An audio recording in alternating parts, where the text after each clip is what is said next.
Hello everyone, Punky, oh my goodness, 56 months, that's crazy. And a snack, you're winning, you stay winning. Hello everyone, welcome on in. Strawman, Love Saber, Professor Faffington, G-Tamp, hi Vegeta. Hello, welcome on in everyone. Hi Woozy, is reverb on? Did I leave reverb? Oh. Yeah, I would do that, wouldn't I? Yeah. Oops.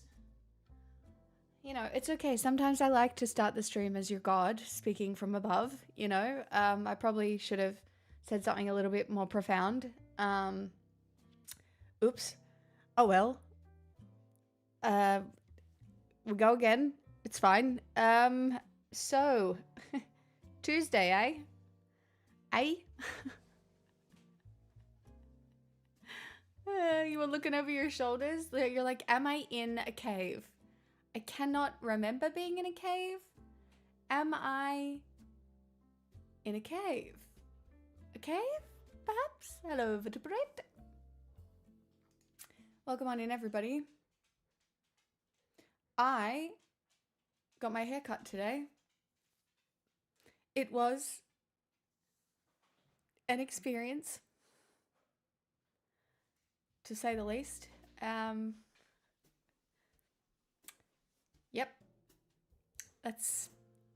Yep, it was an experience. Ay, Pixel! No! Getting into the bags. Did you cry afterwards this time? No, but it was...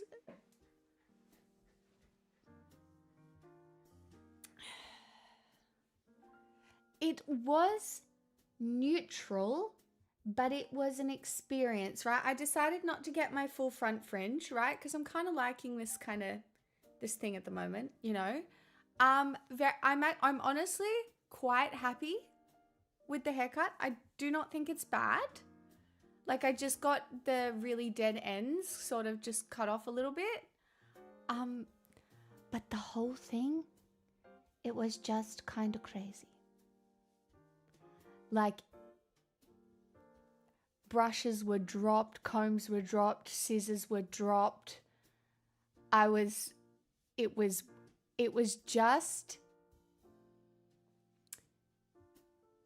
just a lot. Like, it was not a relaxing experience. I'm not relaxed. It was not a relaxing experience. It wasn't at all. And like, the conversation was me being talked at, which sometimes is fine, but it was a lot for 10 o'clock in the morning.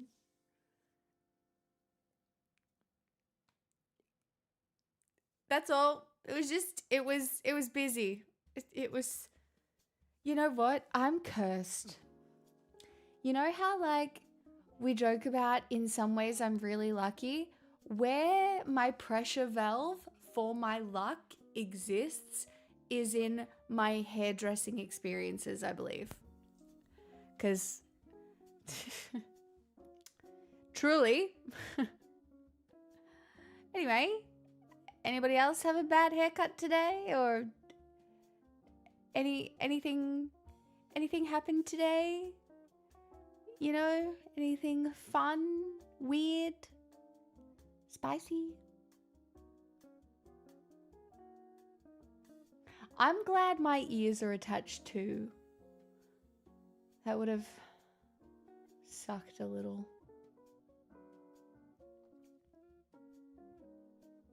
Saw a neat lizard. I love that for you. Hello, Iris. Hello, Lakepa. Hello, Greet. I already said hi to Greet. Welcome on in. Hello.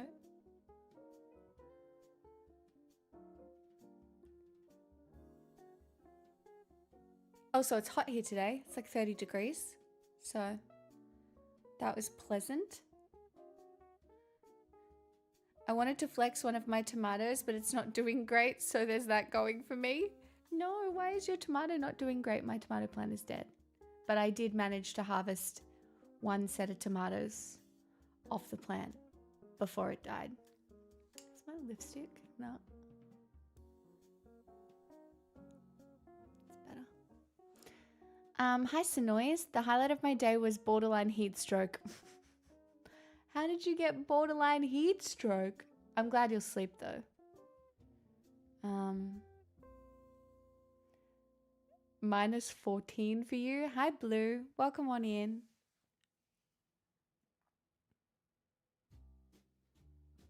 I cleaned my apartment. Have to keep it tidy. I love that for you, Adam. I actually did a bit on my apartment. I've still got a little bit more to do, but I did water all my plants. All my inside plants got a bath today. So after stream, I'll be able to put them back in their homes. Actually, maybe I'll give them a sun bath on the table for tomorrow morning and then I'll put them back in their homes. I actually have no idea what happens after you harvest. This whole thing is a science experiment. I don't trust any of the typical sources. Hey, you learn as you go, you know? Guppy? I feel like you figure it out as you go along, sort of. Oh, yeah, the high concrete area, it does heat up, doesn't it? Are you hot? Do I have to put the aircon on? I might have to put the aircon on for Pixel.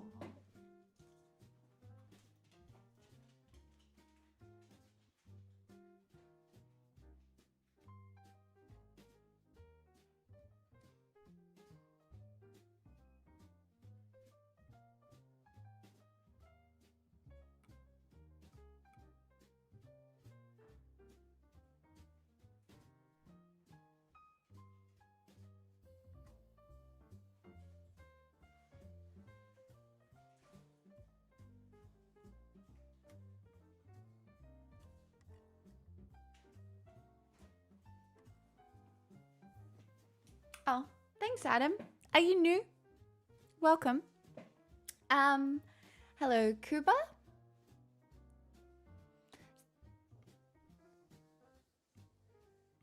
Hi, Info. Hello, MDA. Good afternoon. Yes, I've got this red top on. It was in my line of sight. I know I wore it recently, but oh well. I don't actually think it's my color, but it's comfortable, so. I'm using the rest of my bolognese I made the other day, and I made a flaky pie crust. That's genius. A bolognese pie sounds great. Why have we not done this before? I feel like that would taste really good. You might be onto something.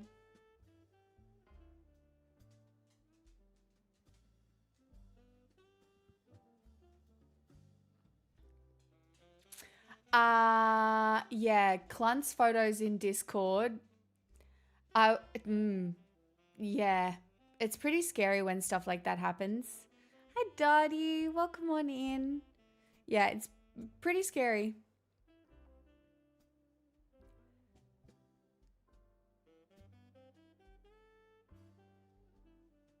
Inverse deep dish Chicago pizza. Do you know I've never had that before. I've had New York pizza, I've had Italy pizza, and obviously Australian pizza. But I have not had a deep dish pizza. Oh my god, Guppy, I love a jaffle. I love a spaghetti jaffle when I was able to eat gluten. Oh my god, I love a spaghetti jaffle. Hi Mo. Pretty cheesy and gluteny. Yes, well. Okay, wait, go to meal. I mean, my girl dinner go-to meal is not like, it's not super fun. But like, if I had my ideal meal, what is my ideal meal? Too many. It's hard to pick. I don't have like a meal that I go, that is definitely the one I want. Pho, I do love pho. Sushi probably. I mean, I do like sushi. but it's not sushi. Sushi is convenient, but it's cold. I think my go-to ideal meal would still be a warm one.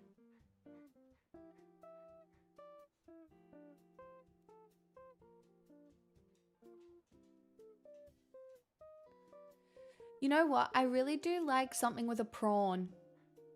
Maybe like a laksa or like a prawn pasta or garlic prawns or you know, I do quite like something like that, maybe. Like I make a pretty good prawn pasta. Oh no, you know what I love? That Turkish menti or menti. Yeah, but again, gluten.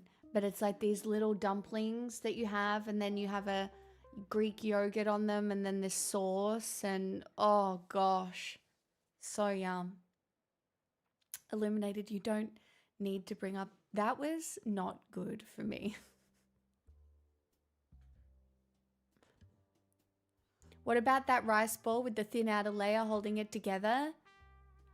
I mean, I love, what's it called? It's not okonomiyaki, it's onigiri. I love onigiri. I can be bribed with onigiri. I just love rice. I do love rice. But I love curry, and I love a lot of food. To be, you know, I love Mexican food. I can't pick one. I do. This is what, anytime I see like those death row meal things, I would have a hard time.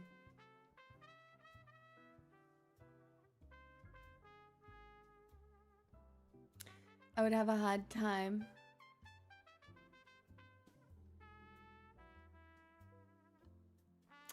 See, I can't imagine a seafood soup, but I'm sure it tastes nice.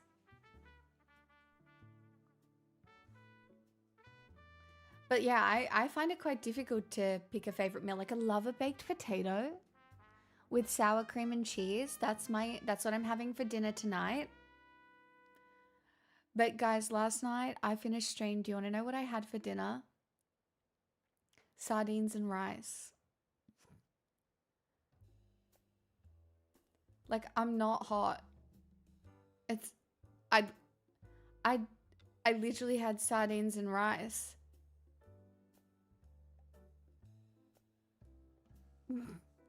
Truly. Oh, is there not gluten in rice? No, there's no gluten in rice. Gluten is in wheat. That's cat food. I know. Maybe I was feeling like a cat. You know? Who knows? You could perish in a pool of ceviche. I like ceviche. Oh, you live in California. What are you doing awake? Yeah, California does have really good Mexican food. I 100% agree. You're welcome for this education, Guppy. Yeah, no gluten in rice. Gluten is just in wheat grains. Only 12:30 a.m.? Oh, that's not too bad. Well, where are the rest of my Americans? That's past my bedtime. Well, for some people. It's about my bedtime now. I go to bed at 12:30, 1 a.m. these days. So remember, it's so weird looking back on the old days where I used to stay up until 4 a.m. every stream. You know, you wouldn't believe that I did a 16-hour stream once just because I could. I found you because I kept missing my bedtime. And look how that ended up.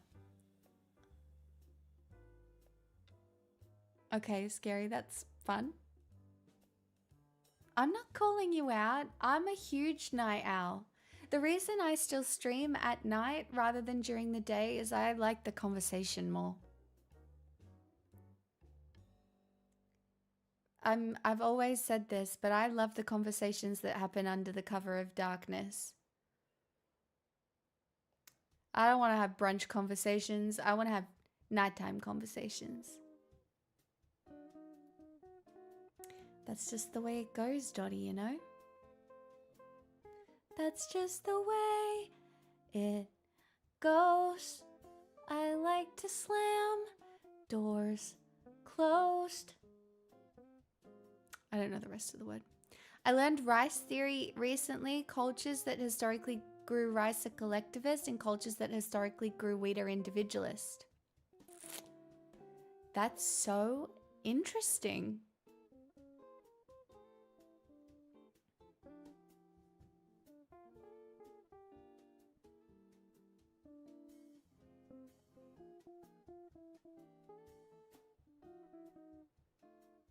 I did dye my friend's hair today, and I drove my other friend to the vet, and I did some work.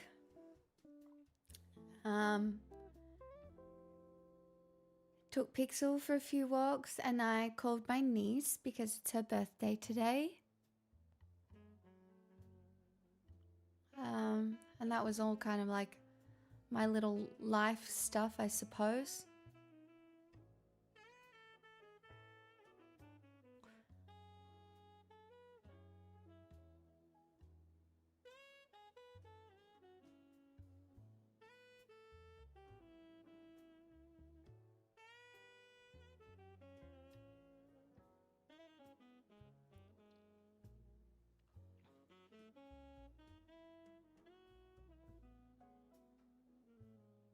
Yeah, rice requires a quite specific environment, right?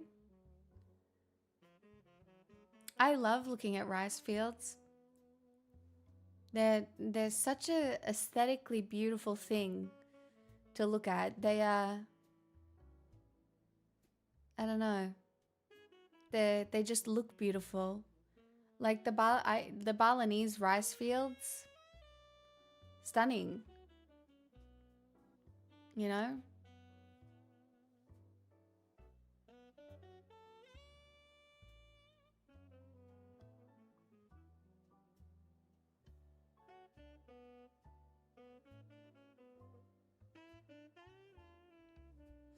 You know, and it's not because I just can't eat gluten, but I'm definitely a rice over wheat girly. I love a rice-based dish.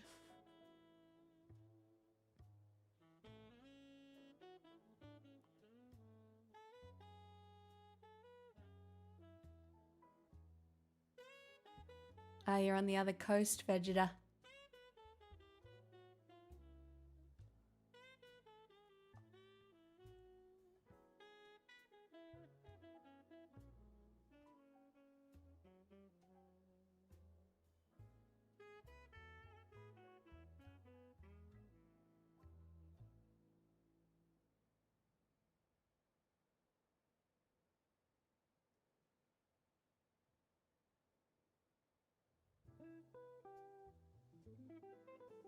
Thailand's work motto is make work fun, but surprisingly they don't have very aesthetic rice fields. I mean, no matter what you do in this life, work is an inevitability, right? It doesn't really matter what you do, and some things are harder than others. Not all work is fun.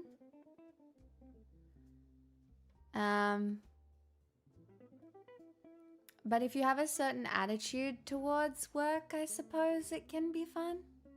What about corn? Cornfields are beautiful, then they turn to shit in the fall. Are you American, Uncle John's? It's corn! Cornfields I associate with horror movies.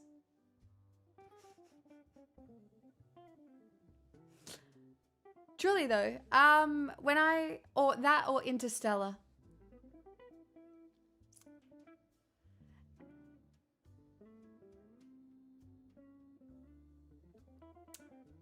Great tits.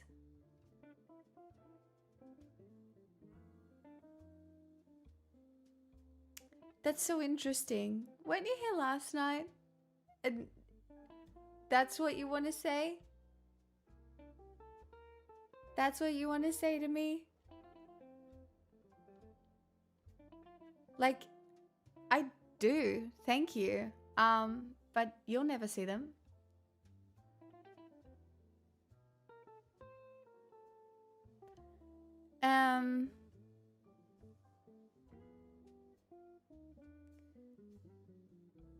You tried to go corn?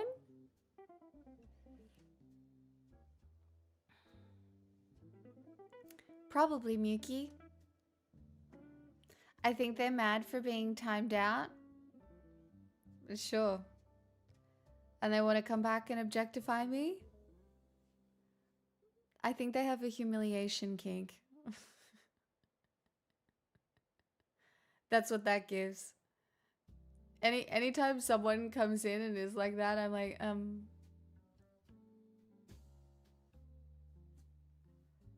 really?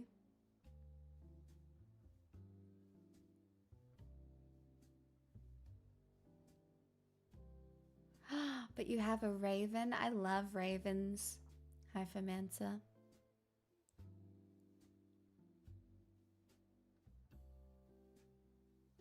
I didn't know that, Dottie. You planted rows of corn seeds and I just barely paid attention. Insects just ate all the actual corn. Yeah, gardening is actually somewhat a bit of a full-time job, hey? Hey, Astral. That's all you have is some tits that will become saggy and wrinkled. Yeah, and I will still have more sex than you.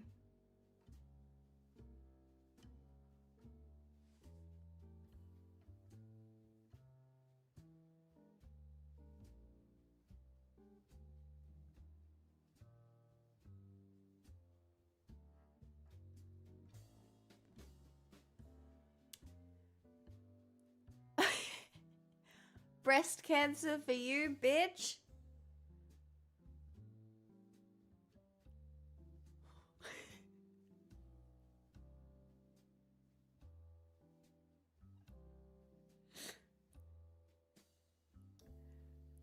You don't want to do this with me.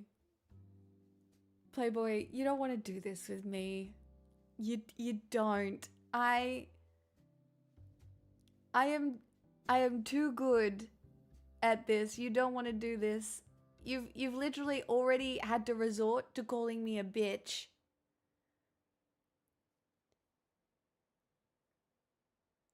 It's not even good. Do better. I don't like to wish ill health on anyone. You know?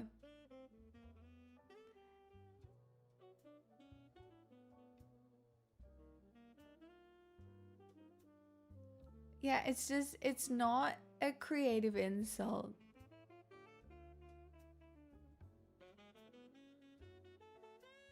Crows are smarter than dogs. I know, crows are so... They hold funerals and they send messages. Dottie, thank you for the gifted sub. Doty_90 gifted a tier 1 sub to X Mensa. Anybody They have else given who's just joining 386 us? gift subs in the channel. Citizen.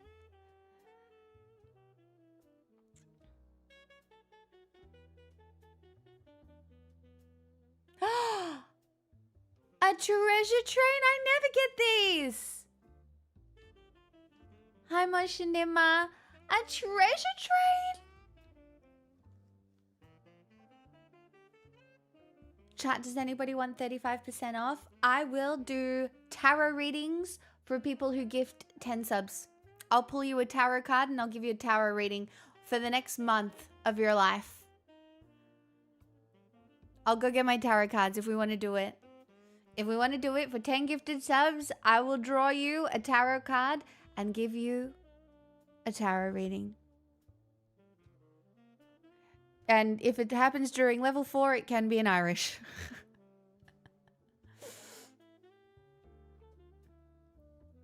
Corvids will inherit the earth. I mean, they might. They're pretty smart. Between them and the crabs.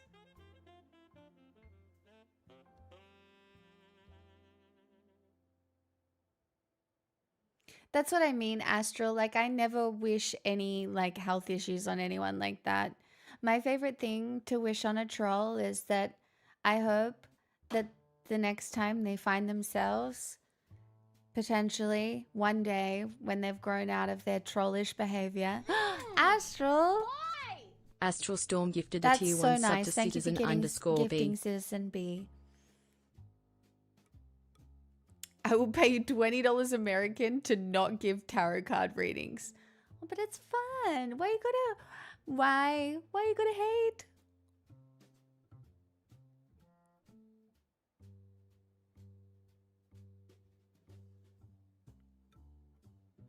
But my thing, I like to wish upon a troll that if they ever do end up in the loving arms of a woman, I curse them with thinking about how embarrassing it was to be a Twitch troll. And I want them to think about that just before they come and then suffer the consequences. That's my favorite thing to wish on someone, being that kind of way, you know what I mean? It is freaky, but it feels, you know, Astral. Astral Storm gifted a tier 1 sub to High Fermenza. Thank you for gifting Hypermancer. That's so nice of you guys. It's okay. We don't treasure. It's whatever. It is. It's not a big deal.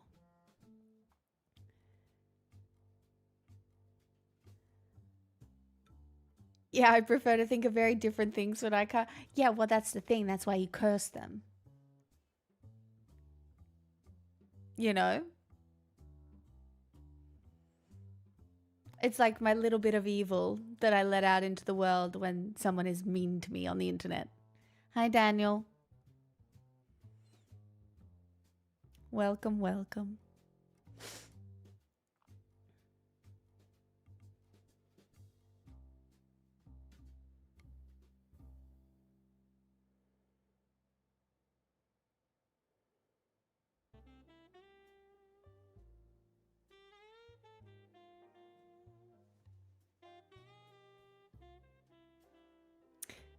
Oh, someone was nasty to me just before, Brian. You missed it.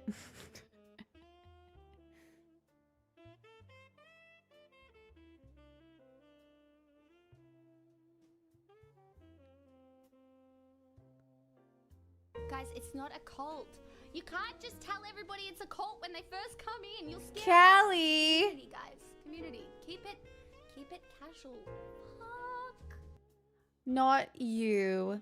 Gifting everybody else 35% off if they want it.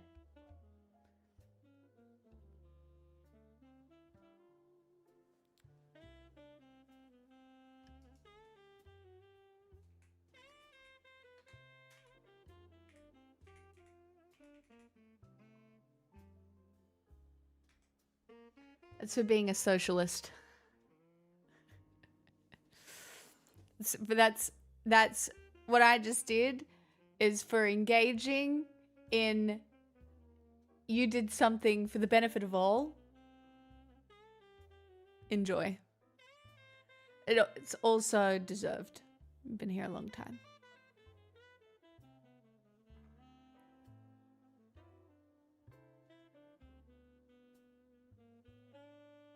Oh no!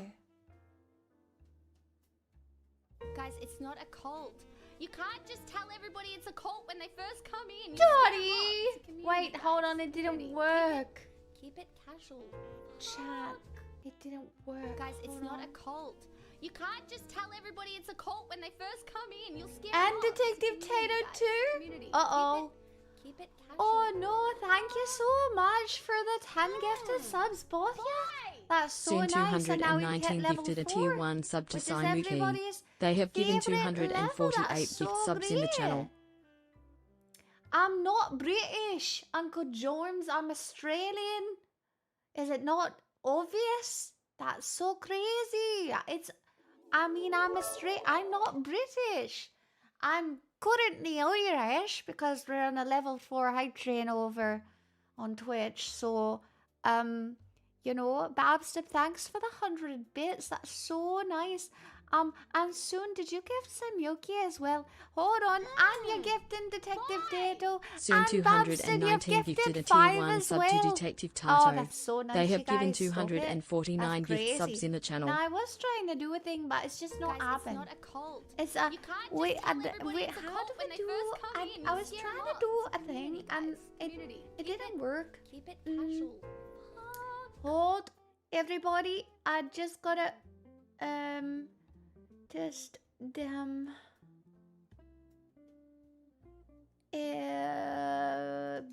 boink,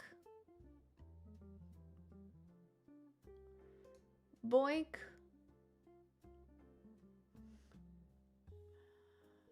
Boink. Okay. Now, when I come back here, hold everybody.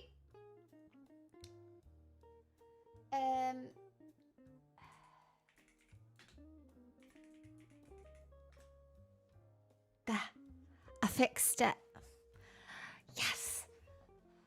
Nobody will realize what I have done for a time, but I fixed it because it turns out I was actually out of VIP slots.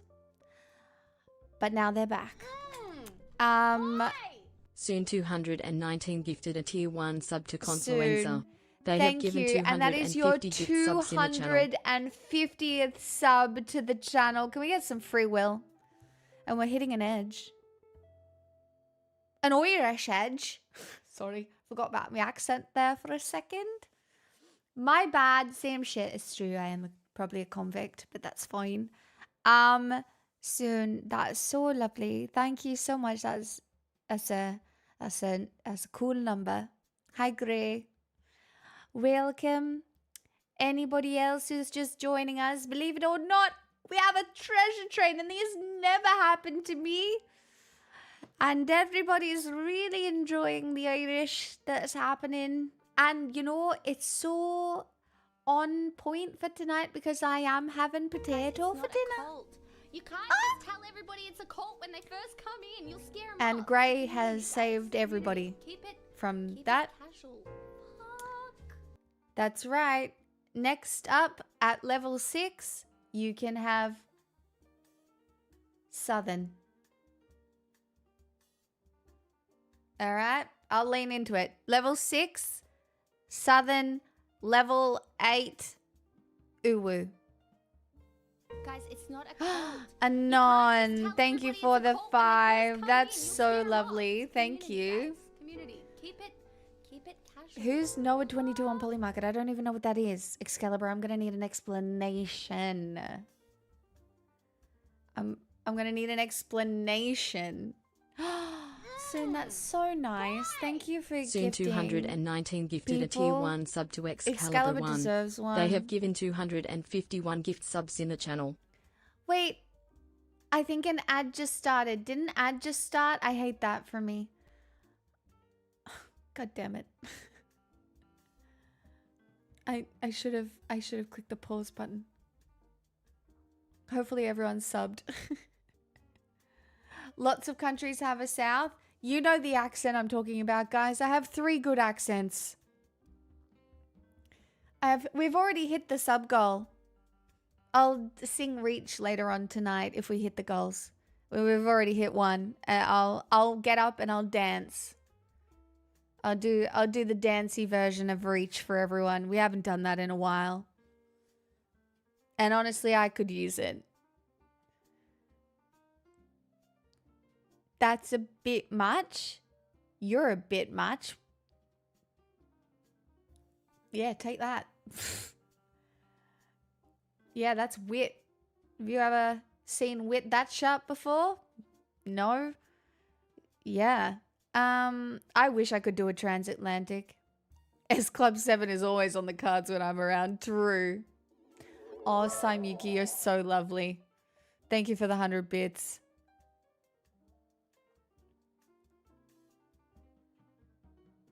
I think I was able to do a transatlantic accent once. When I was able to get into it a little bit, but it's not an easy accent for me to do. Ain't no party like an S Club party. Ooh, wow. Okay, hold on. What is this? Potato, you had me saying potato on Polymarket. You made a ton of money, so congratulations, Noah underscore 22, whoever that is. What?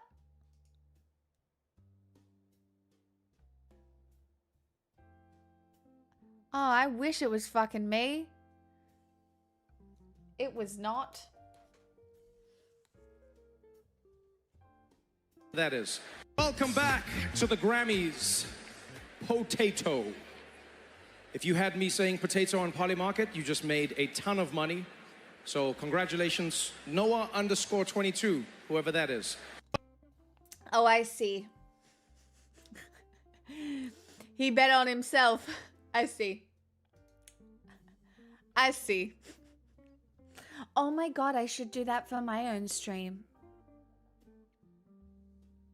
You know, we should keep the bingo card. It's not legal, but we should have bingo cards for things that I do and say on stream because, you know, you could win.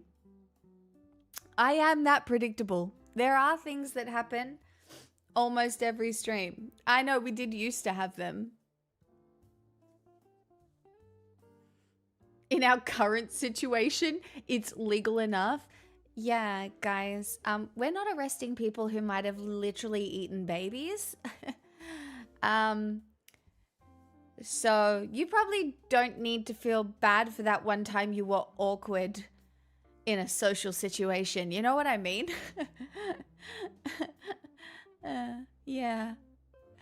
Yeah. You're doing fine. Most likely, I'd say.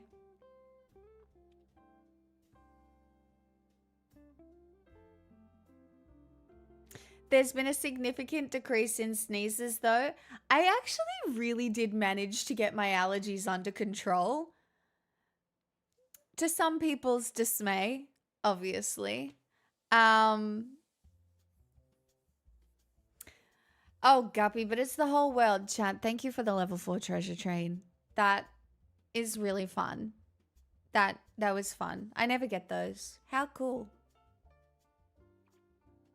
And Kelly, I don't know if you are still here, but if you are, I gave you VIP for giving everybody else 35% off. So enjoy your stripper diamond. It's all yours.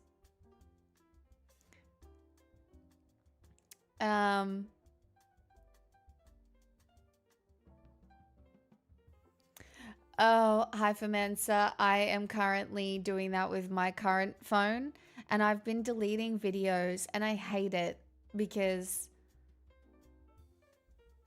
you have to go through and pick the memories to get rid of, basically. But like some of them are just 5-minute long videos of me playing with pixels, so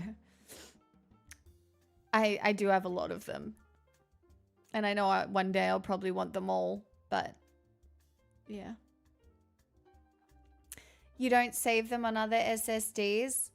It's a lot of work. I mean, it's all backed up to the cloud.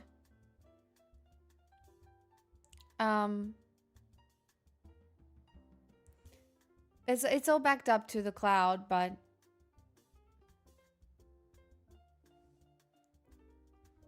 your tattoos are pretty sick. Do you plan to get more? Not really. I have surprisingly a lot of tattoos, even though like you can only see right now the 2 on my arms. I want a little bit more color in this one. Like, I think I want these little flowers to have just a little bit of color in them. The color that I have in it now, it's just not enough. It needs a touch up, and I think I might just get a little bit more color in it so it's just, I don't know, they're a little bit more even, maybe.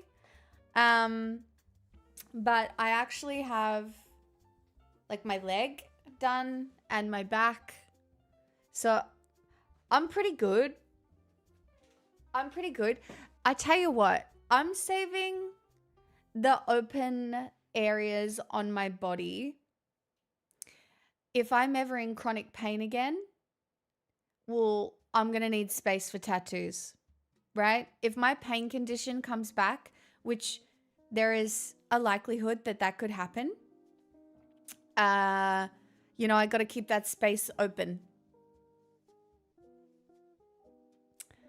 Tantamount of treason. You're not wrong. On another note, I do like oysters, even though apparently you're not supposed to eat them.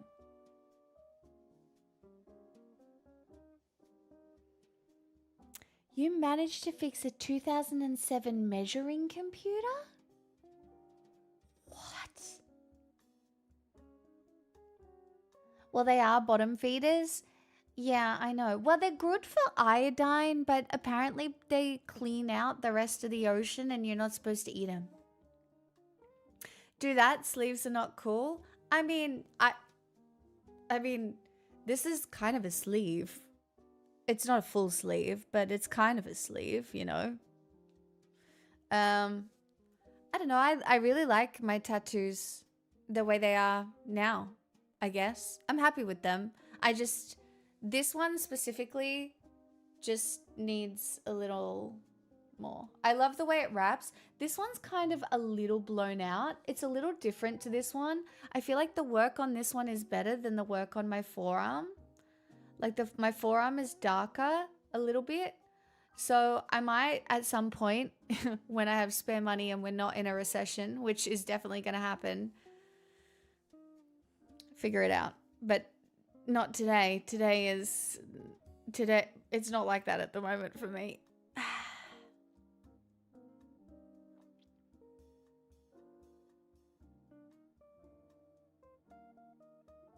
It was the same person.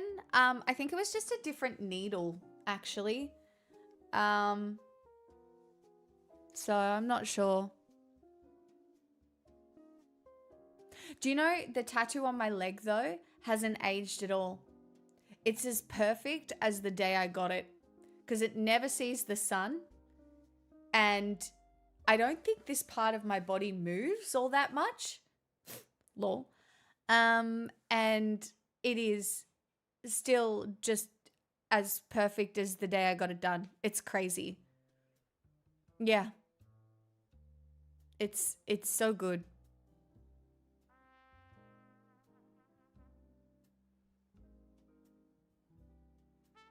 I will hold the jokes. Yeah. I know that. Yeah, I know. Yeah, I know. If you eat clams and oysters from clean waters, it's not a concern. But if you eat them from polluted water, well, yeah. Well, I guess you just kind of don't know when you're going to get a bad oyster. I do like them, though. Like, I like an oyster. I like the texture. Is that weird? Does that mean I'm pro snot? That probably would track, Dottie. Hi, Classy. They do track where they come from and are regulated in that sense. Yeah.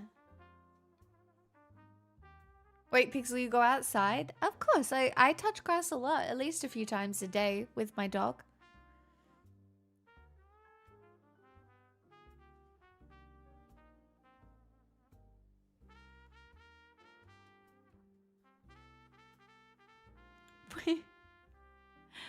I mean,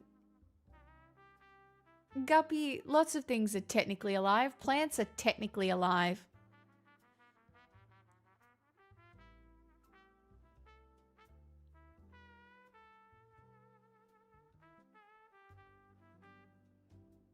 Yeah, scary. See, that's scary. That sounds very pro snot of you. Hey, no underscore. Hi. We had a treasure train. It was very cool. It was my first one. I don't know. Chuck, can you remember the last time I had a treasure train? Chat, my tummy is so good at the moment. I don't want to do anything to fuck it up. My tummy is so good. I think I don't know. I seem to be doing quite well and I really just I don't want to mess it up. I'm a level 12 vegan. I don't eat anything that casts a shadow. You're better than me. But I do eat a lot of tofu and I mean, I'm eating vegetarian tonight, so. I did have sardines for dinner last night though. Like, guys, I really did make cat food. Like, I know I shit on men sometimes for boy kibble and chicken and rice, but last night I heated up my rice in the microwave and then put a tin of sardines on it. Like, it was not cute. It was not cute. It just wasn't. Vox, I was thinking about that, and I'm thinking about maybe fasting once every couple of months or something, just for a couple of days. I actually do think there is something to be said for giving your digestive system a rest. Like, you know, when you're sick and you don't feel like eating, it's because your digestive system takes up a lot of your body's energy, right? So you need to give it a rest and eat things that don't take a lot of work to digest. And that's because your body needs all of the energy to get better from whatever sickness or virus that you have, right? While still getting as many nutrients as you can. And then I was like, well, it does make sense. As an intermittent faster, it did wonders for me. Did a 24-hour fast just recently and felt better for it afterwards. See, I think this is science. I think it's science. And also, it's great during a recession. What is this? Oh, just this. What am I watching?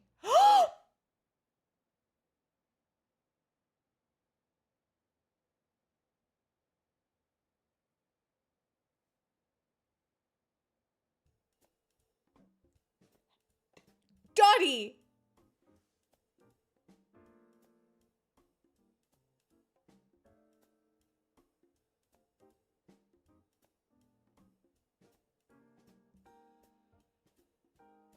Chat, I don't know if I can show you this. That was traumatizing.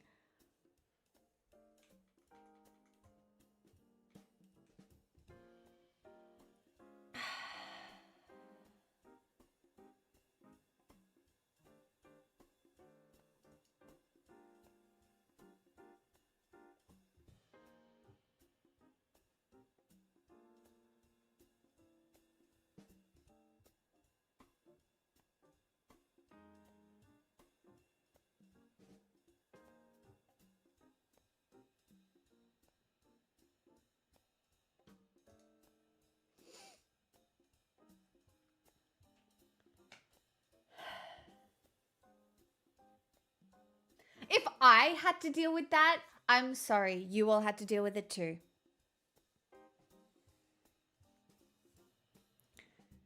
Why is it still up? Go away. Dottie, that's evil. That's evil. That is so evil.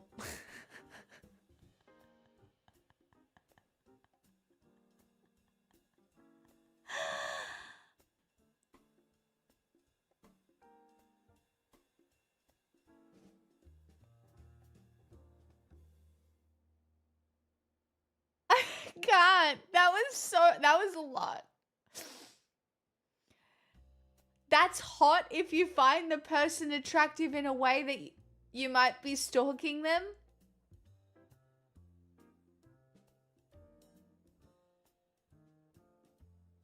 I'm gonna need you to go to therapy.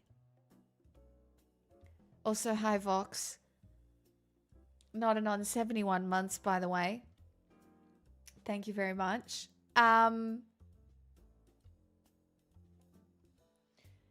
Mad, you have to go to therapy.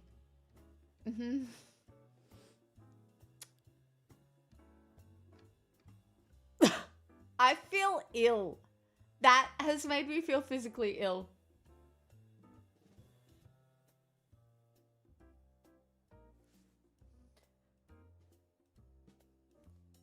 I don't feel very good. That made me feel, I feel sick.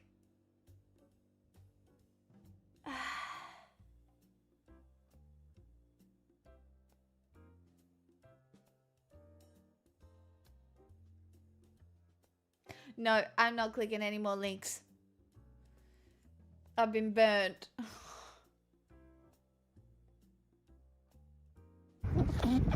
Oh no, I can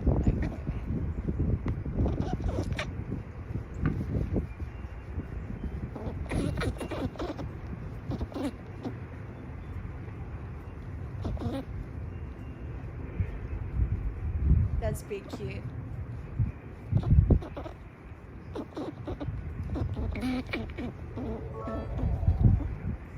Literally not enough. Little happy noises.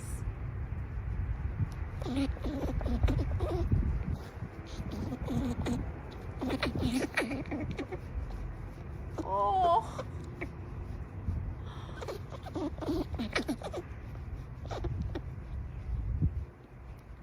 Oh. No, it's gonna be something bad.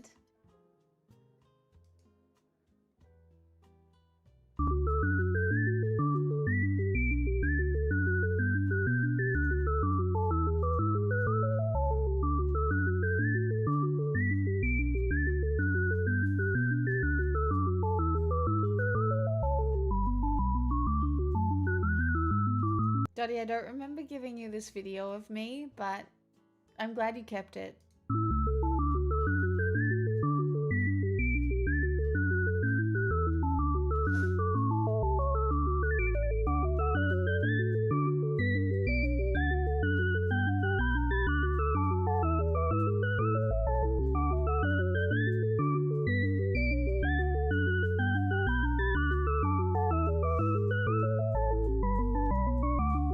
That was really my burrito in the microwave.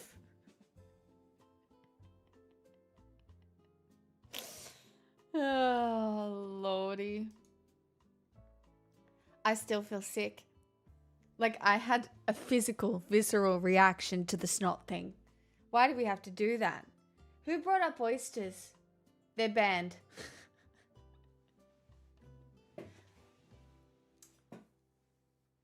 Who brought up oysters? Who did it?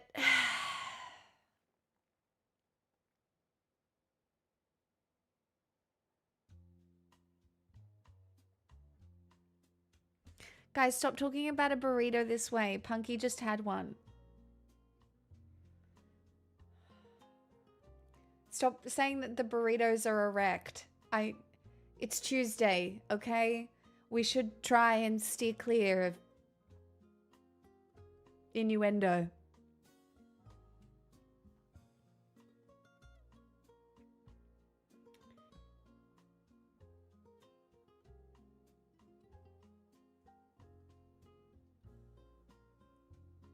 I did not, Scary. Do you have an article for... Oh, no. That's... I could cry. Guys, I'm very emotional today. And so, if something is a little bit emotional, maybe not. Maybe we do stick to the dick jokes. Maybe we stick to dick jokes. I got some pretty bad news today. And I'm okay. But, yeah. We're keeping it light, okay? We're keeping on. My grandpa would say, you just gotta keep on keeping on, and we're keeping on. Keep on. And you know what? I got free run to watch after stream, so yeah.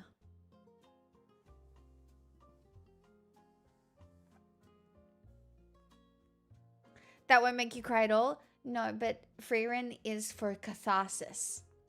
Freerin is catharsis crying. It's great. I do not have a craving for hot chocolate and sushi.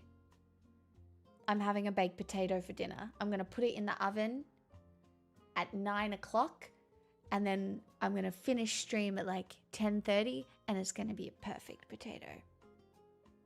What are you going to put on your baked potato? Cheese and sour cream.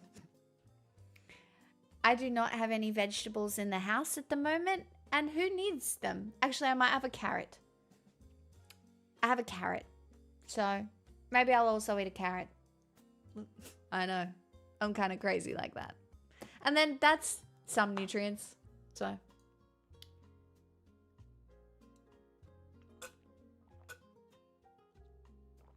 Why did I just drink that like a 6-year-old with the noise? Weirdo.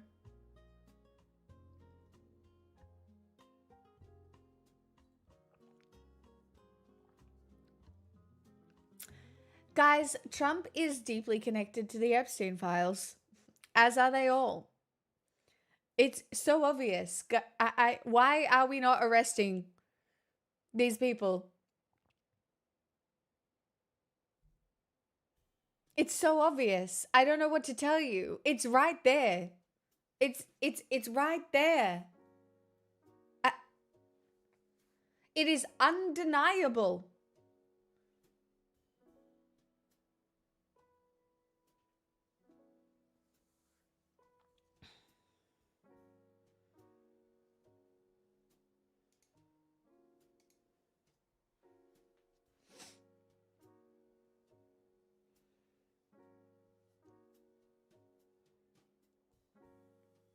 It's just so many women have stories, have written books, have given interviews. And people are still like, oh, maybe it's still a conspiracy. It's not. This is not a conspiracy. It's real. The timeline that we live in is crazy. And this is real. We need to have a Clinton testimony watch party. I mean, that's also going to be crazy.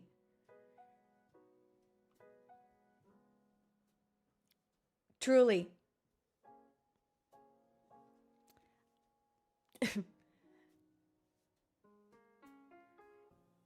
Yeah.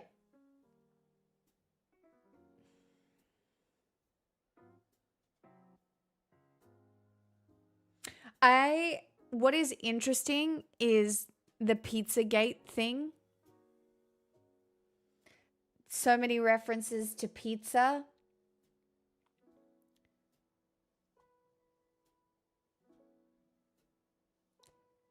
Which I'm pretty sure is cannibalism. I don't know. I know this is crazy. I actually think that they might be cannibals. Because you know how that movie came out about the cannibals, the rich cannibals? Where it's like once you have a certain amount of money and you're comfortable with a certain amount of exploitation, there is only so many things that are taboo and you keep going looking for them. And I never thought I would sit here talking about like legitimate politics and having to talk about cannibalism. You know? So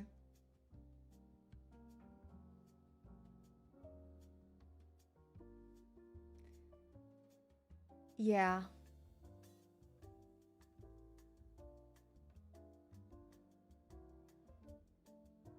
And just like even that movie that came out of Hollywood where the guy literally kidnaps women and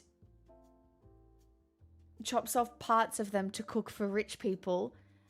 And then this one girl tries to make him fall in love with her. I don't know. I can't remember what it was called, but like it's a real movie. And then I'm like, is this a documentary?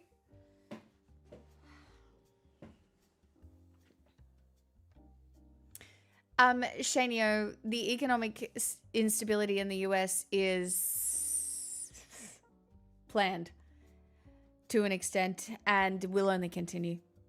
Global economic like the tech billionaires want the instability. They are attempting to cause chaos.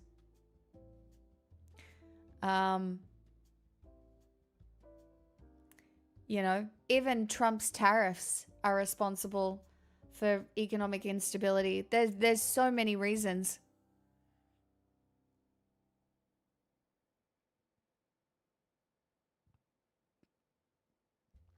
I don't need to know Biden's.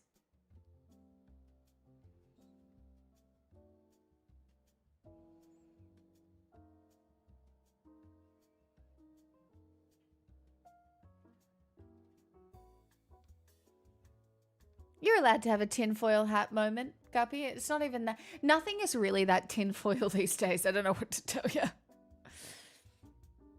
The movie about a rich fuck who commissions a snuff film looking pretty fucking close to real now. It's just disgusting. I just don't understand. The thing about Epstein being behind Dash Poll was more a shock to me. I've always assumed powerful people enjoy doing illegal things. I'm not surprised that Ghislaine Maxwell is a Reddit shit poster. I am not surprised that the internet in so many forms was just immediately a way to create a population of people that could be manipulated for very specific goals, right? You're looking at Nick Fuentes now and the Groypers, and you know that that has come from the Epstein files. It is directly correlated with the Epstein files. And the string isn't even that fucking long. The US government should release the rest of the files. But I'm not seeing any arrests being made. I'm not even seeing anything happen. The files are out there and what's going on? Everybody's just like, yeah, that's pretty bad. And then what? Twiddling their fucking thumbs?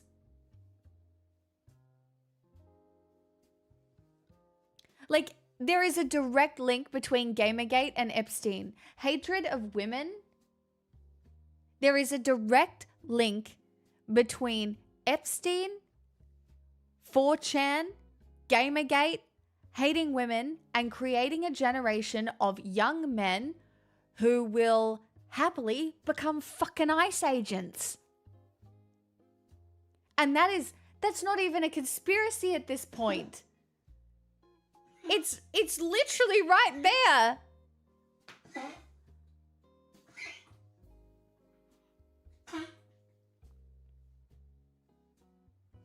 Wait a minute, that's a bold claim?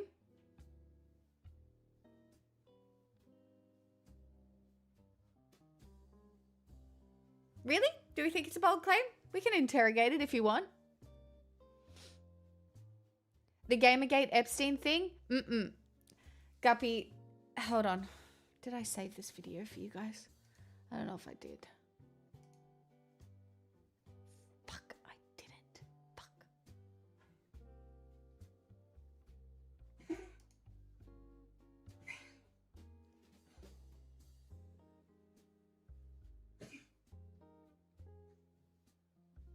The most frustrating thing of all this is it's all supposed to make us feel like we're going to the fucking circus. I mean, we are. We're in it. We're in the fucking circus right now.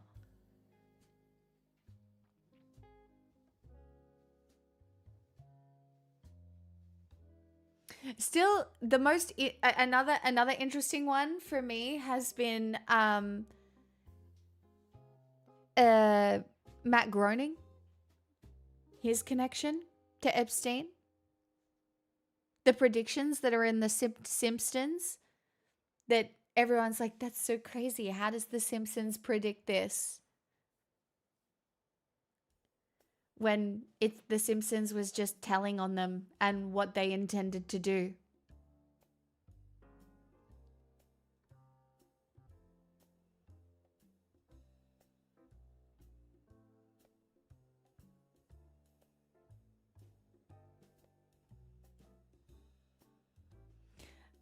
Jazz, the video we're going to watch tonight is a Shakespeare one. Death of the Manic Pixie Dream Girl. Because I just thought it would be interesting to watch.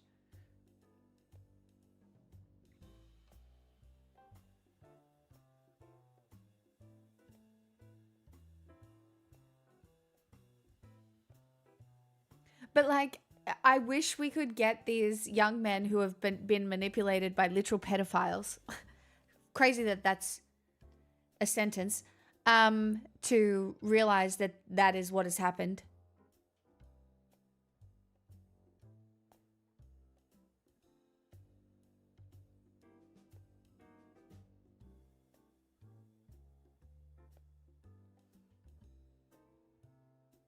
It's not the opposite direction. It's the pipelines aren't just one way, they're kind of free flowing, and they veer off, right? You can go from reasonable conservative to fucking QAnon conspiracy theorist like that.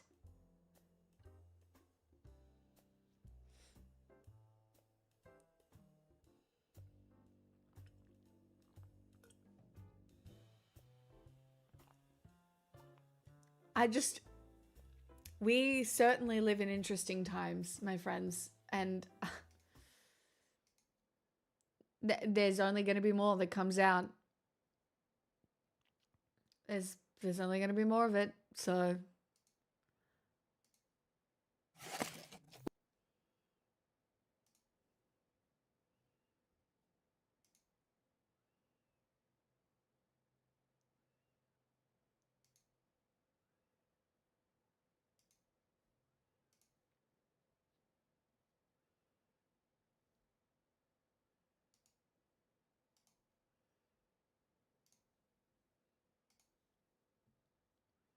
Where the f is the manic pixie dream girl? I was on a Cillian Murphy bender a few months ago, and I stumbled upon Watching the Detectives. It's a 2007 romantic comedy starring Cillian Murphy as Neil and Lucy Liu as Violet. The viewing experience is as close as you can get to doing coke, heroin, and a mystery concoction of pills while surgically attached to a rose toy. Well, it's the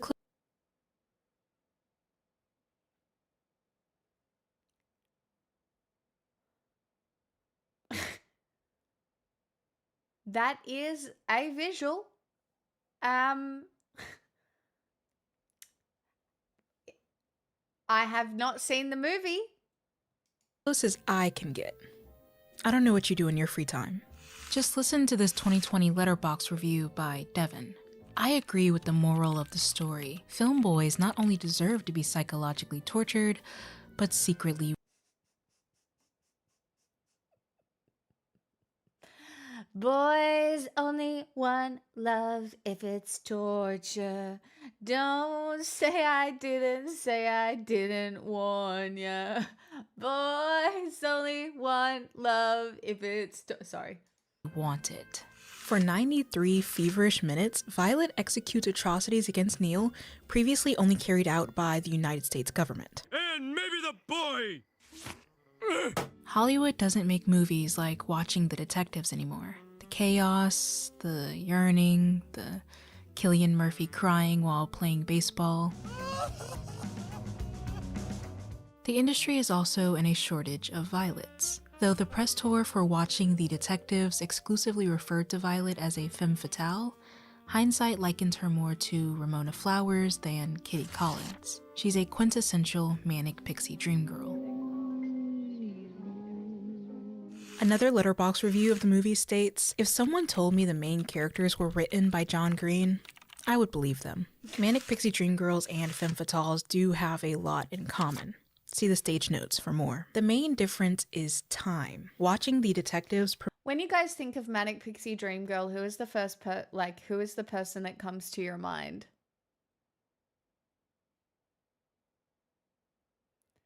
I'm trying to think who it is for me.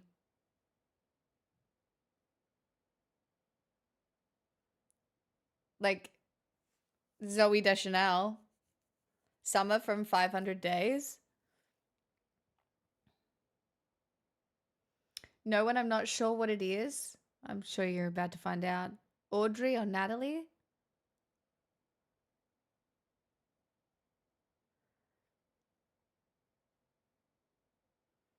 I see the Zooey Deschanel take. Premiered at Tribeca in May of 2007. Aubrey Plaza? Only a few months earlier, in January, was the term Manic Pixie Dream Girl coined, which means that it's only been about 9 years.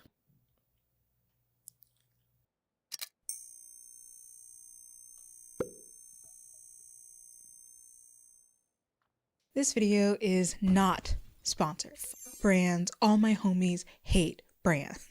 I'll make this quick. My name is Shania and I do my own stunts. That means that every inch of writing, research, costuming, editing, and packaging that you see on this channel is done in... And she does an incredibly good job. And if you don't know her channel yet, you should absolutely go check it out.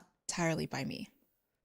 Except for the theater box. My husband helped with labor, but I was really the brains behind the operation. Sponsors have become increasingly harder to lock in, which is kind of sad and kind of dangerous for our job sector because sponsors make up a majority of our income. Engagement across the board is down, and I'm sure a lot of your favorite independent creators are struggling. No one knows. It's cringe, but it's also true. But everyone's struggling, so it's also just not unique. Knows why, but really who cares? Because here's the solution. I want to play a game. You have 3 options. Throughout the course of this video, if I 1, make you laugh, even a little chuckle, 2, tell you something that you didn't know previously, or 3, at any point in this video, you think, damn. Oh my god, I'm stealing that. I'm not stealing it, but I am definitely changing my dono goal to visual pleasure tax. That's iconic. What the fuck? That's so good. I'm kind of looking a little good. Consider sending $1 to my Ko-fi or subscribe to my $2 Patreon. You can unsubscribe later if you want, but walk with me. As the hottest, smartest YouTuber you have ever watched, I think I'll earn my keep. I provide consistency. Don't look at last year's posting schedule. There was a crisis. Otherwise, I am always stylish, always researched, nuanced, and entertaining. And a secret 5th thing, because I kept my thumb up for some reason. I agree. You can check out my commentary channel and my other Patreon tiers for more relaxed, parasocial friendly content. Ugh, hate that word. And look, if you don't have a disposable income, do not send me money. Do not. The best thing you can do to help is like this video, subscribe to my channels, share my videos with others, and comment something down below. The comment doesn't even have to be nice. You know, it doesn't even have to be, it doesn't have to be positive. I have fought. That's not a rule here. If you comment on me specifically here, it has to be nice. Barbs and Manosphere Bros at 40% of my power. I think I can handle myself. And that's it. Thank you to no one for not sponsoring this video. Okay, bye. There are a few fatal flaws to this discourse. The first is that most people don't actually know what a manic pixie dream girl is. I told you you'd get to find out what it is. Every woman, fictional or real, with colorful hair or wacky fashion, makes the list. Bonus points if she's quirky. While these assumptions are largely incomplete, they do have some truth to them. The pixie is like a novelty item, especially to the film's leading man. She has a whimsical lust for life that no one else on planet Earth seems to possess. Enter stage left, the costuming department. She's someone that you can immediately put on a pedestal until they inevitably fall off. The Pixie's fashion is painstakingly curated by writers and designers to convey her free-spiritedness. She wears clashing patterns, unique pieces, and lots of color. You can watch Modern Girls' video on the topic for more. You're supposed to be able to look at the Pixie and just know. That lady is the last lady on Earth with childlike wonder. She doesn't pay rent. She doesn't file taxes.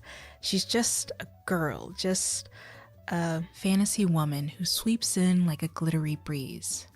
At the turn of 2007, Nathan Rabin coined the term Manic Pixie Dream Girl in a review of Cameron Crowe's film Elizabethtown. The movie, Rabin argued, is a bona fide fiasco. I remember thinking, how bad can a Cameron Crowe movie be?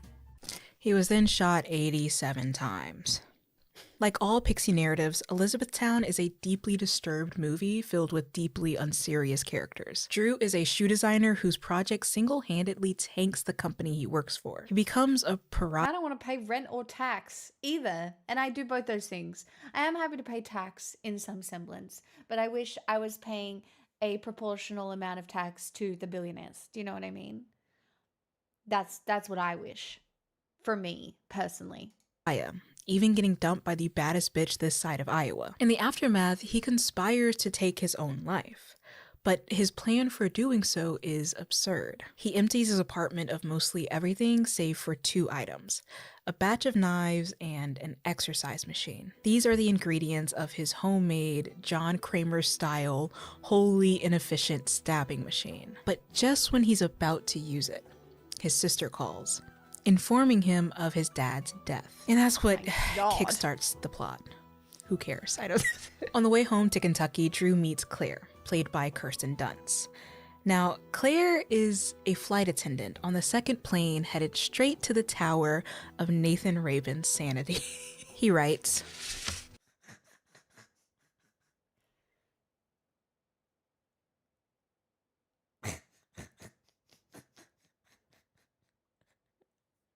no. Oh no. Dunst embodies a character type I like to call the manic pixie dream girl. She exists solely in the fevered imaginations of sensitive Oh, it's like Cameron Diaz as well. In a lot of Cameron Diaz movies. writer-directors to teach broodingly soulful young men to embrace life and its infinite mysteries and adventures. There's a special kind of frustration in watching Claire Colburn desert herself time and time again to appeal to the most milquetoast man on the planet. But that's what manic pixie dream girls do. Men are their center, their universe. Everything Claire needs in life, she gets from Drew. If he doesn't breathe, she has no oxygen. If he doesn't sleep, she has no dreams. Her character is a map he traces the markings of only to explore himself. Maps don't have thoughts or opinions or desires. Maps guide. Maps sit quietly in the glove box awaiting instruction. In the span of 123 minutes, we learn nothing about Claire besides what we learn in relation to Drew. She loves helping. True, she might have a boyfriend, which sucks for Drew. Everything about her is a mirage, a specter projected onto water who disappears at the slightest disturbance.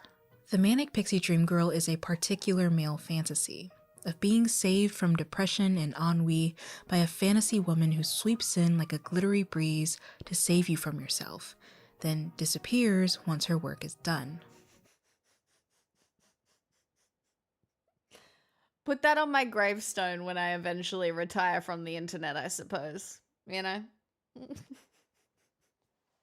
Her heart is a mixtape. Her heart is a mixtape. I hate this. What's this stream title? You mean people won't call me Ramona Flowers anymore? Blue. This is all about you, except you don't center men enough, unfortunately. You know? So you're not fulfilling the whole manic pixie thing. You only have the blue hair. You don't have the centering of the man. Considering you have a girlfriend, do you know what I mean? It's just, you know, you've really missed the mark there. For example, just one extremely long phone call montage with Claire cures Drew. He no longer wants to sit on his stabby chair of Oh, I have a feeling this video might even go into that, Vox, right? Guys, there is nothing actually super cute about any of this, but it seems to be a manifestation of human relationships and sometimes the way that they play out, right? Because as human beings, we all have this innate drive to want to find moments in our life where we feel free and alive. And because of society and the way things go, like a lot of women don't have access to material wealth, but what they do have access to is occasionally men with material wealth. And if they perform in this way, even as an identity, not even as anything fake, it becomes appealing in some ways to the person with material wealth because it is that moment of feeling alive, right? You know, it's an exchange of sorts. And yes, it's created a lot of incels because the reality is being a manic pixie dream girl is not as cute as you think. And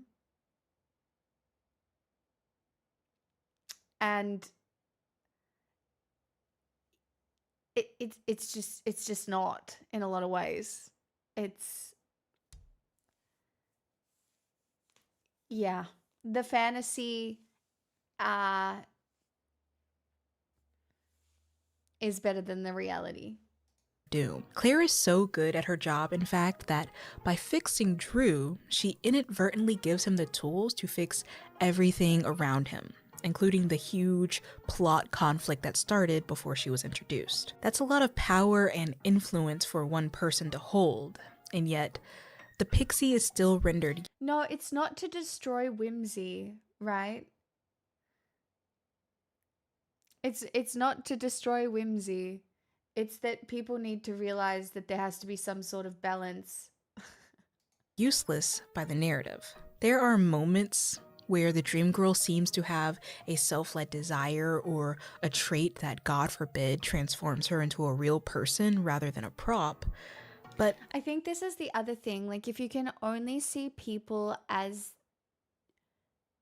how they relate to you in almost an object sense, like you're perceiving them as an object rather than a whole person with their own full life, it can become extremely problematic.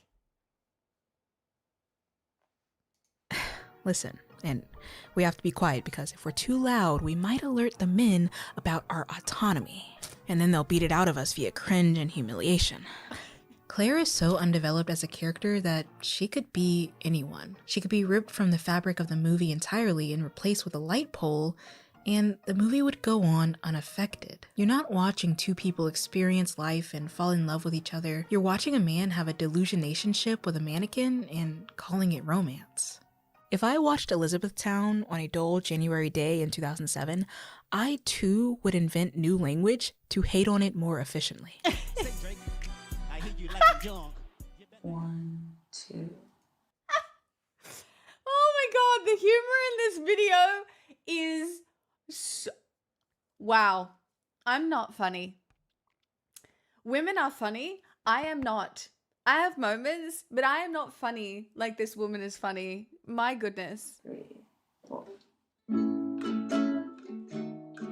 By these standards, it's clear that manic pixie dream girls are relegated to the realm of fiction. Real people can't fill her shoes.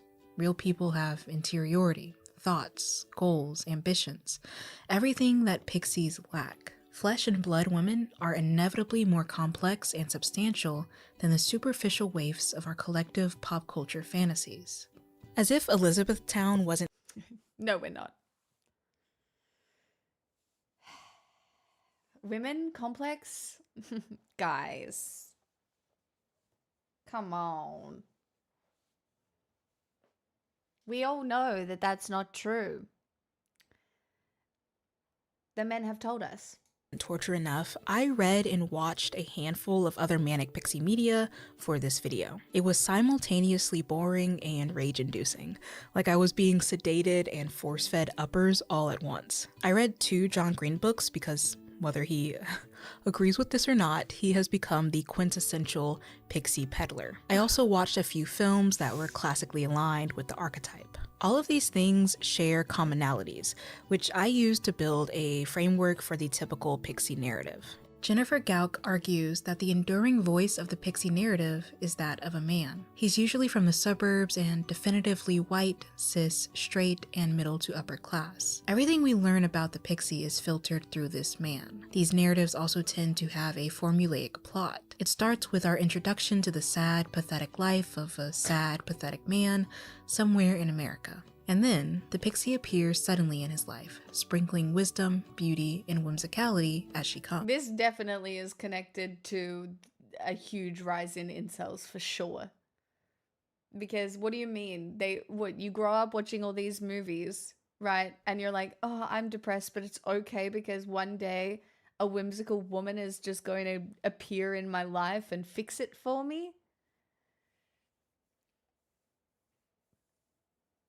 And I don't have to offer anything? Damn it, girl, you making a mess.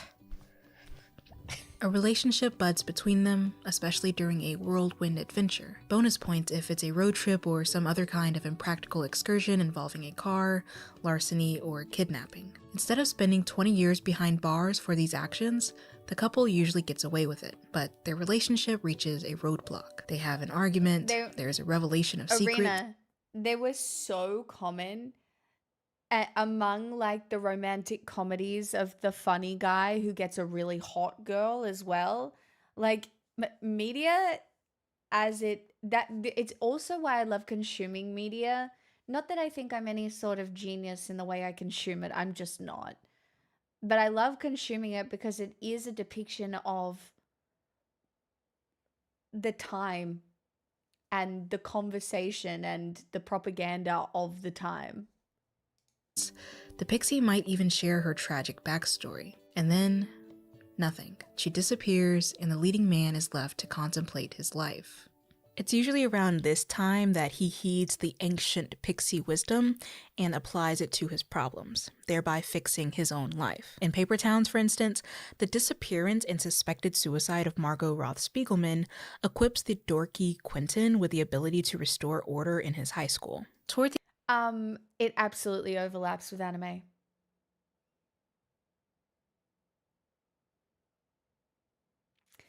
I think sometimes when you grow up with anime, especially anime that has a lot of fan service, or I saw Demon Slayer recently, and yes, there is a lot of overlap.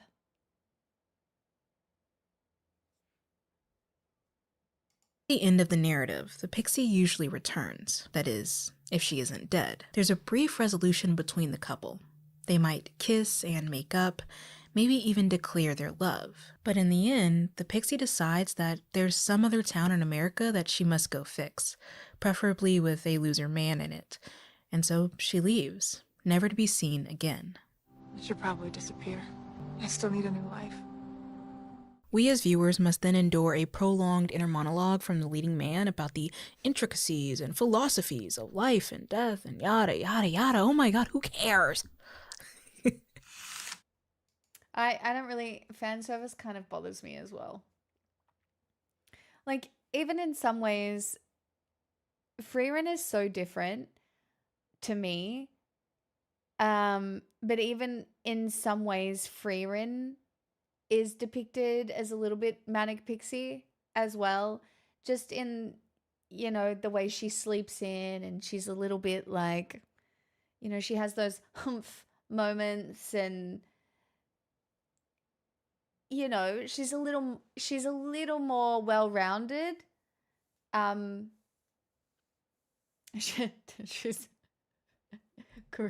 blue. Yeah. Anyway, I enjoy Freerin, so I'll go to bat for Freerin any day, but John Green, this one's for you. It's a metaphor, you see. You put the killing thing between your lips, but you don't give it the power to do the killing. Oh, brother. Mr. Green came into my life the same as any other emo zillennial.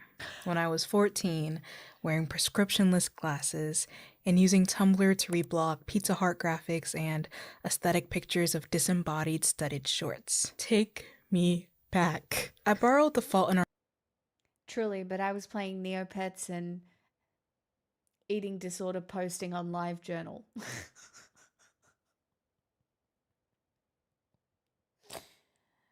But I was introduced to John Green because they did the videos back and forth on YouTube. I love them. Our stars from a friend of a friend, read it in record time, and handed it back crying. The 911 call center switchboard was about to light up like a Christmas tree because I was going to kill myself. Relax. It's just a metaphor. Some have argued that The Fault in Our Stars subverts the manic pixie archetype. Instead of a woman being the whimsical voice of reason, it's a teenage boy. And like certain other pixie narratives, Augustus Waters dies at the end. As a metaphor.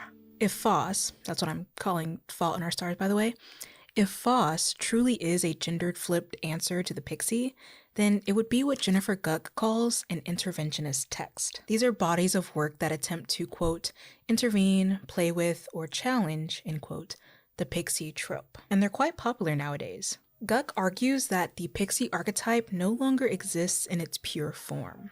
Too many people have caught on to the underlying misogyny of the matter. Audiences and writers. Oh my god.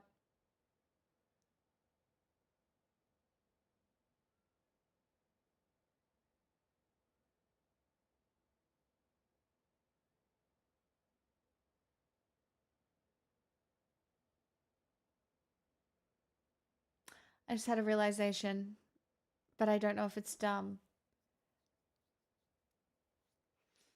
But there's a chance that Marty Supreme plays into this. Alike are eager to create and witness complex characters. Fatal flaw number 3. Interventionist texts rarely ever succeed, not when they depend on the typical pixie framework to tell their story. After Foss, I swore off John Green books, but I knew that for this video, I had to reignite that Christmas tree. 911 operators beware. Also, John, if you're seeing this, don't worry, it's all in good jest. In fact, it's a metaphor. Damn it. So I tried to read Looking for Alaska. The problem is I read Paper Towns first, and anyone who has ever read both can attest to the fact that they read like one long 600-page novel. The leading men are identical in nature, down to their love for listicles. The settings are similar, and so are the pixies. They are beautiful, enigmatic, quirky teenage girls with quirky teenage names, whose entrance into the leading man's life blows the roof off of their boring suburban town. I couldn't get through Looking for Alaska, but just from the little I read and based off some key sources, it's far more pixie-ish than Paper Towns. That's because John Green semi-wrote Paper Towns as a rebuttal to the pixie problem he produced in Looking for Alaska. In 2013, he published this Tumblr post, in all caps, might I add. Paper Towns is devoted in its entirety to destroying the lie of the manic pixie dream girl. The novel ends, and this is not really a spoiler, with a young woman essentially saying, "Do you really still live in this fantasy land where boys can save girls by being romantically interested in them?" I do not know how I could have been less ambiguous about this without calling the novel The Patriarchal Lie of the Manic Pixie Dream Girl. Do you know what's really interesting about the Manic Pixie Dream Girl trope is that I do think it's easily internalized by women. Right? I am sure that there are still a lot of women out there that exist where they do think that boys can save girls by being romantically interested in them. Right? And I think it happens both ways, right? I don't know really where I'm going with this, but I think maybe it is human to think that somebody coming along and loving you could fix your problems. Even though it's entirely not true. But having help does help. Wow, she's a philosopher. I don't have any words, guys. Look, leave me alone. Must be stabbed in the heart I'm dumb. and killed. I just want to know who he yelling at. John's not wrong.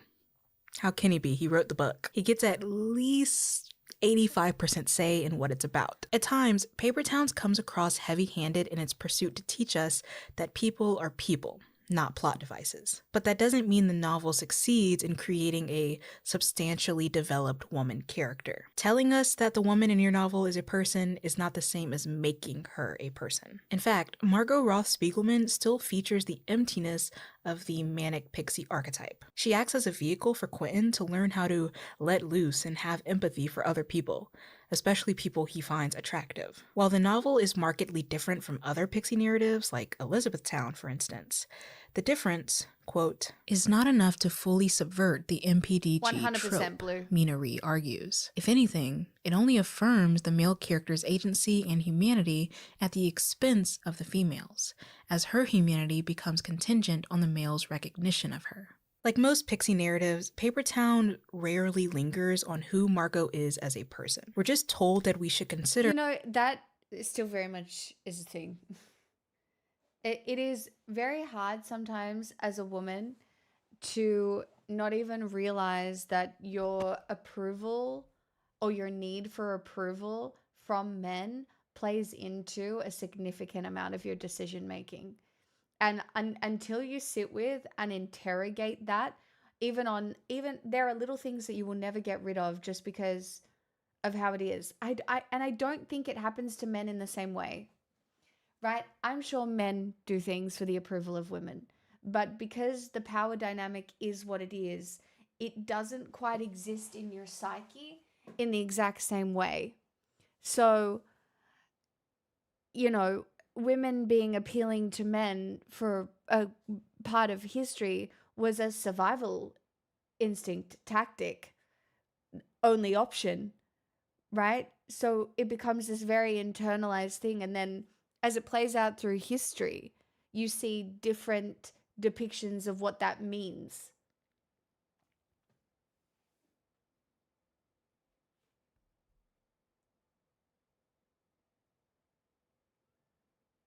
Vic.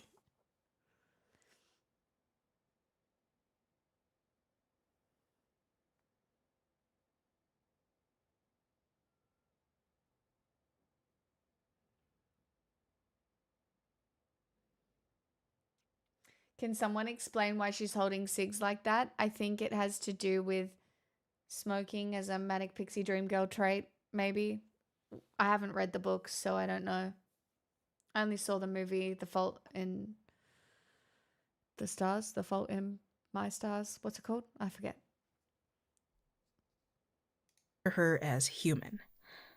Verbatim. In the dialogue, we know more about what she's not than who she actually is. For instance, and this is what really got me, John, I've got to say, Margot is absent for a majority of the book. Like other Pixie narratives, she appears in Q's life, ropes him into a massive adventure, hints at a possible romance between them, and then disappears. All of this happens in the first 82 pages. For the next 200 pages, John, we hear nothing about Margot that isn't directly filtered through Q. On page 282, we finally hear from Margot again.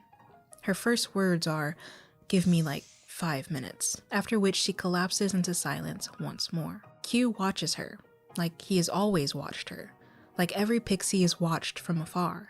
The road trip Q took to find Margot is longer in pages than their reunification, and her monologue about leaving. This monologue still focuses entirely on Q, by the way, because she spends most of it reciting a story she wrote about him when they were kids. That's what this whole video is about, Vic. Have you been watching? We just read the Tumblr post. She's critiquing it.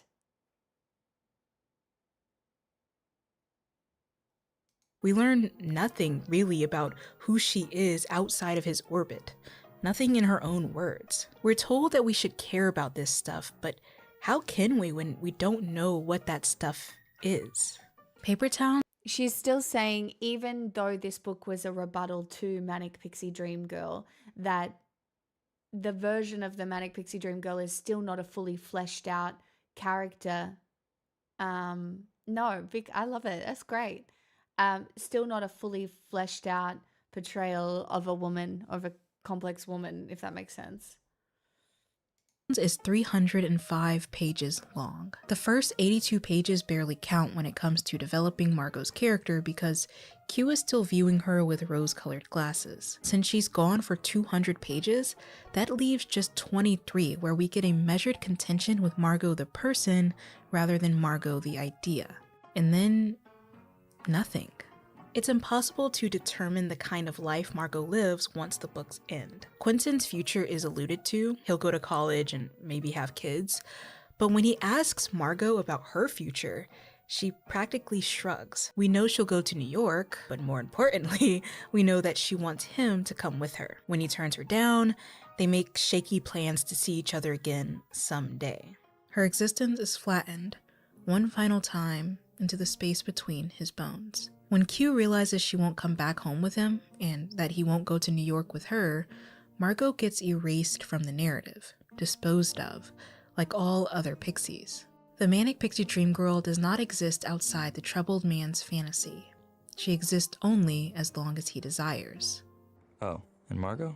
Whatever she's up to, I'm sure it's pretty something. That's her story to tell. It's a metaphor! Oh, brother! Hello, what about me? No, you're not in this episode.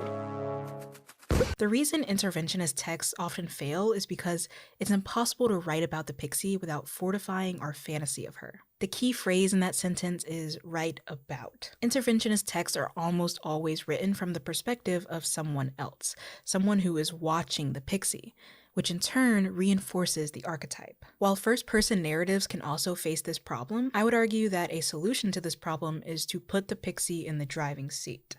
Let her narrate her own story. Point of view greatly impacts the relationship we have with characters. First person singular allows for greater intimacy between the narrator and the viewer. We get insight into their interior life. But this view is also limited. We can only experience what the narrator experiences. We can only see what they see. I see nothing. When the voice of the pixie narrative is that of its leading man, we fail to understand the dream girl. He can't possibly know the intimate terrain of her life, her thoughts, and personhood. What's worse? He might never even ask. That is, unless it relates back to him. The solution to the pixie problem isn't a book that centers the one doing the looking. The solution is to center the one being looked at. It's to give the women in these narratives futures, goals, and interiors. Most of all, girl, they need backbones. I am so sick of metaphors.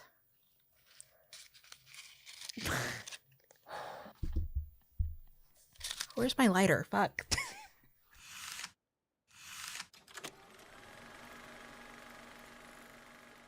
Laura Mulvey coined the term the male gaze in her seminal 1975 work, Visual Pleasure. Oh. I mean, I guess we could have predicted it might have ended up here.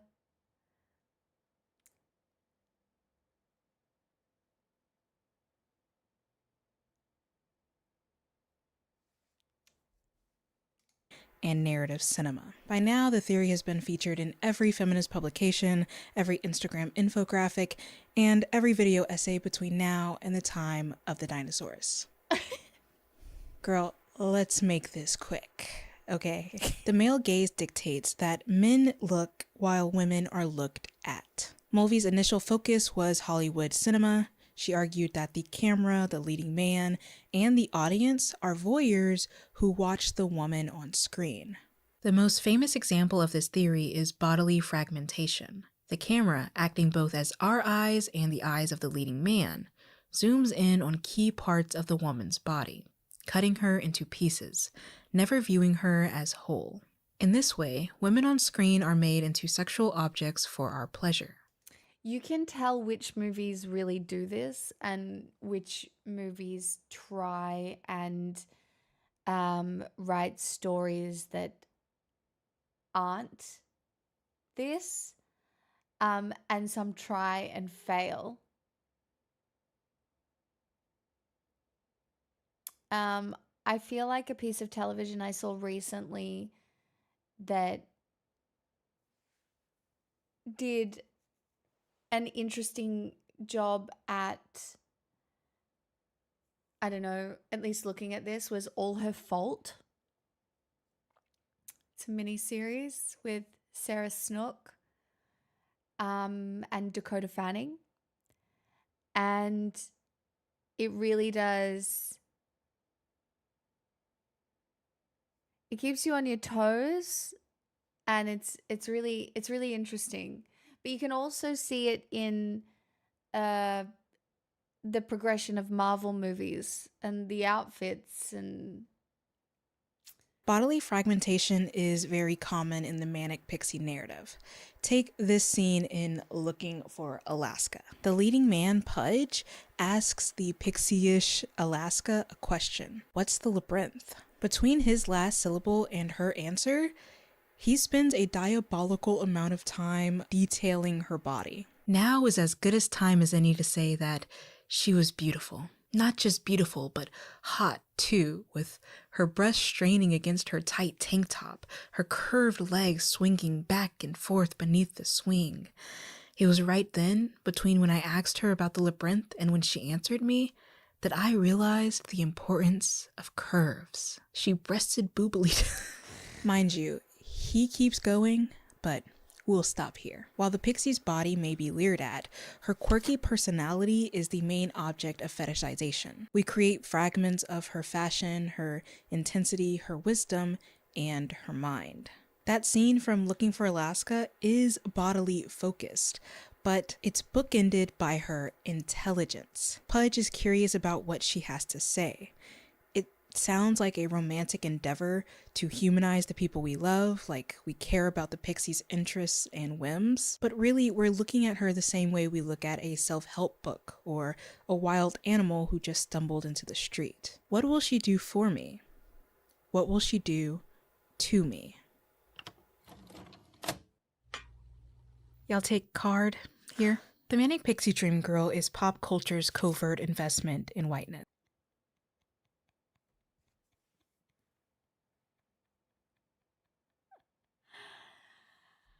Ah, so good. The narrative landscape that the Pixie populates is defined by white normativity. That is, boring American suburbs and middle to upper class tedium. Pixies and their peers are largely white.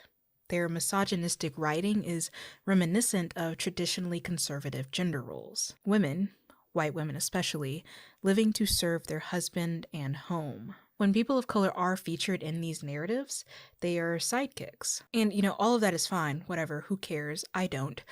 I don't expect my local misogynistic film trope to be diverse or woke. If it was, it would no longer be my local misogynistic film trope. But I still like waxing poetic about the implications. Frequent flyer. While the Pixie is undeniably a byproduct of misogyny, writer-directors still present her as the ideal.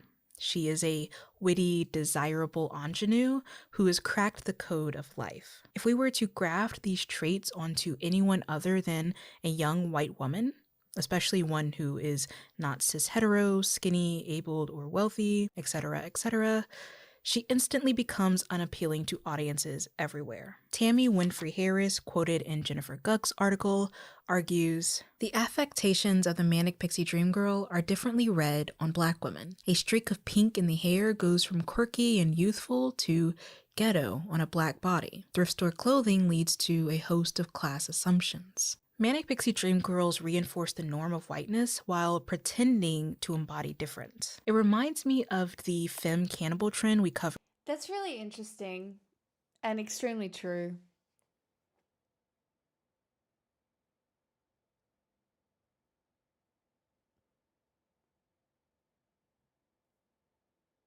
I really don't even have anything to add. In the last chapter. Tasked with imagining a revolutionary character, writers and audiences alike often reach for the safest option, a privileged white woman. The thing is, though, marginalized women share a lot in common with the Manic Pixie Dream Girl. Even though their characters are rarely labeled as such, they're often written using the same formula. Race, class, and sexuality all impact a character's to-be-looked-atness. These identities become sexual objects for the voyeur's visual pleasure. Take the Black Jezebel stereotype, or the promiscuous working-class woman, or the lesbian whose identity is perverted on screen for the pleasure of men. Like the Pixie, these identities face a sudden disappearance when they no longer gratify the gaze. Linda Dittmar argues that mainstream culture It's not gays, it's gays with a Z.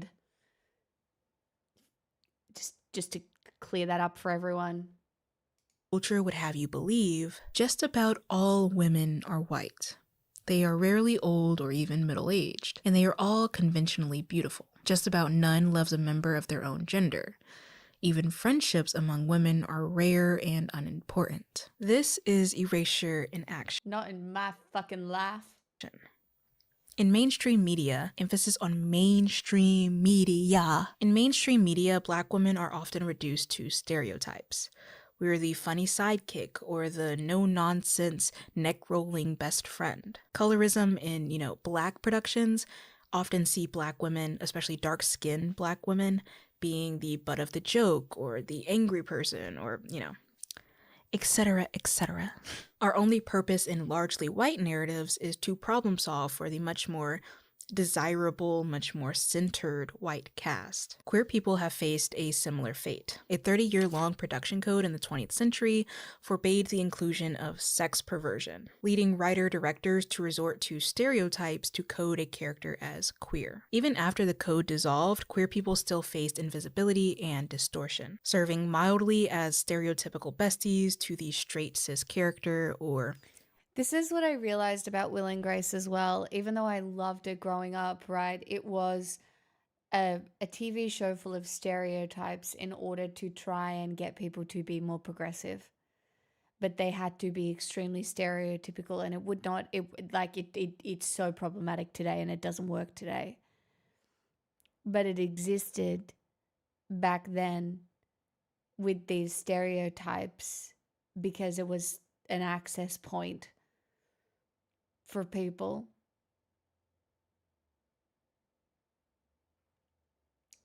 I don't know how we haven't got further worse as predators. The further you travel along racial, class, or gender performance. I mean, look, another point to make is the way that, like, oftentimes trans people have been depicted as predators, when in reality, the real predators are in the fucking Epstein files. Lines, the more invisible queer people become. Black trans people are rarely given a voice in the mainstream. Trans representation in mainstream film in general, while growing since the 90s, is marginal or downright negative. All of these identities are reduced to fantastical caricatures, much like the pixie. They're designed to provide something to the majority white, straight, cis, middle to upper class audience. They provide sad but shallow stories to make the viewer feel grateful for their life or to feel better for watching something with, an undesirable in it. They provide comedy relief or shallow companionship. They even provide their voices when their physical presence is not desired. Janelle Hobson notes how Black women are visually invisible in mainstream films, and yet our music is used to give the white lead courage or charm. It's a fraught, lonely existence, but most of all, it's manufactured. There's a door, a key, a way out. Much like the 5th season of Stranger Things, the fate of the manic pixie dream girl is largely up to audience interpretation.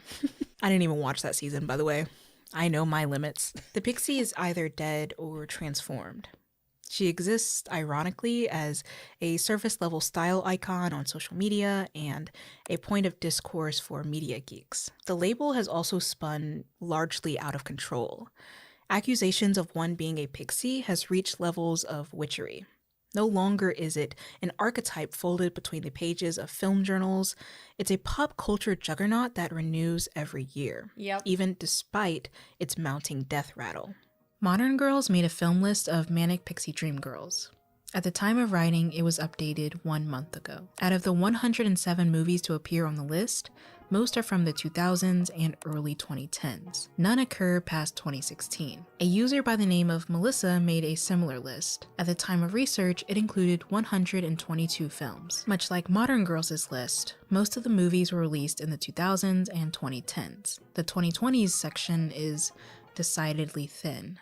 While the pixie reigned supreme for a short decade, people were singing her eulogy as early as 2008. By 2009, the archetype received its most iconic intervention, 500 Days of Summer.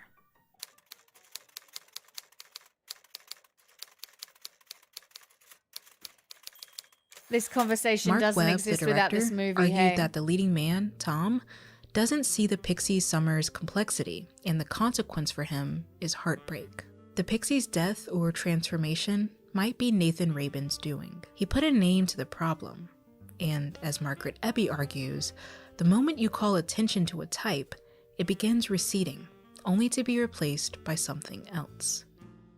Maybe it's for the best. In 2014, Rabin placed the final nail in the pixie's coffin, with a formal apology for coining the term. At the end of his letter, he declares that he would welcome its erasure from public discourse and applaud the end to articles about its countless different permutations. What follows is a solemn swan song. Quote, "Let's all try to write better, more nuanced and multi-dimensional femme characters. Women with rich inner lives and complicated emotions and total autonomy, who might strum ukuleles or dance in the rain, even when there are no men around to marvel at their free-spiritedness." End quote. I mean, if you can live parts of your life as if you are not looking at yourself through the male gaze, because this is a thing. I don't know if there are good quotes to describe it, but if I had to describe it for myself, sometimes as a woman, the only way that you perceive yourself is through the lens of a man that exists in your head.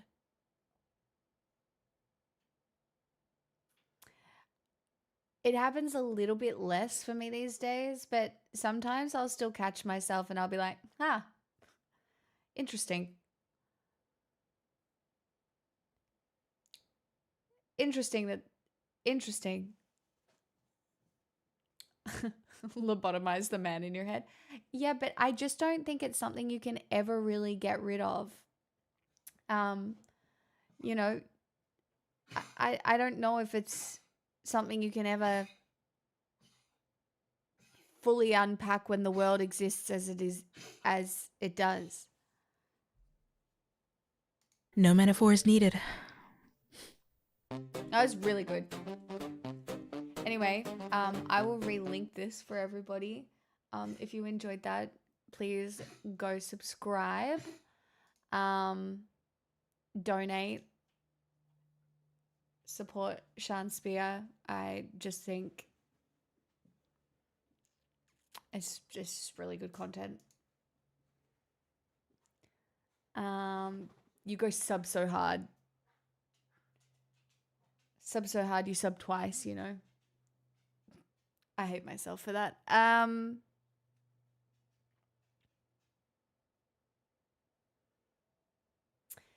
The idea that you only have value according to your usefulness is hard. It's not even that. Because it's somewhat true. Right? But it's you have value that is inherent. Because I believe that life just has intrinsic value to an extent. But the way we navigate the world is our usefulness to ourselves, to the world, to other people. And whatever, it looks really different, but it is a thing. It is a value metric that just exists.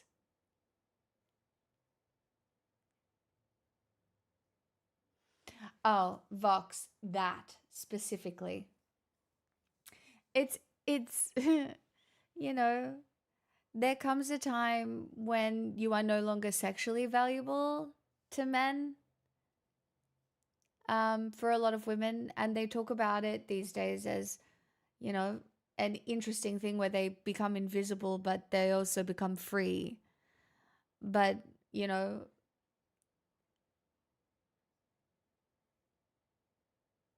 depends on how much you lean into it and how it colors how you view others. I don't view people as how they can be useful to me. I view myself, this is the way at least I navigate it. I view myself as how can I be useful to them?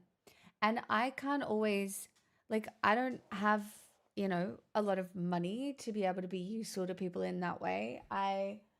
But I can be useful to people by being a good friend, by making sure, you know, I manage my own shit. You know, you can cook for people, can subscribe to them on Twitch. I'll be right back. Do you want more food? You can have more food if you want.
Sorry, I also took this moment in time to wash my potatoes. I've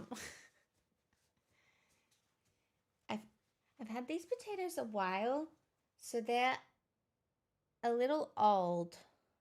I think I might peel them. They're not green though.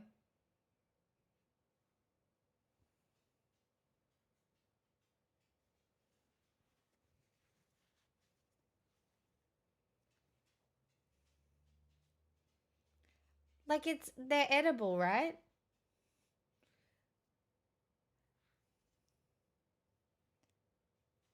I mean, it's a little squishy. I think they'll be fine.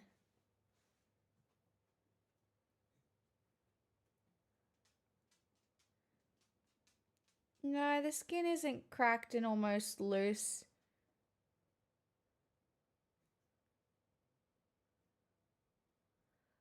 Wouldn't they only be toxic if they were green?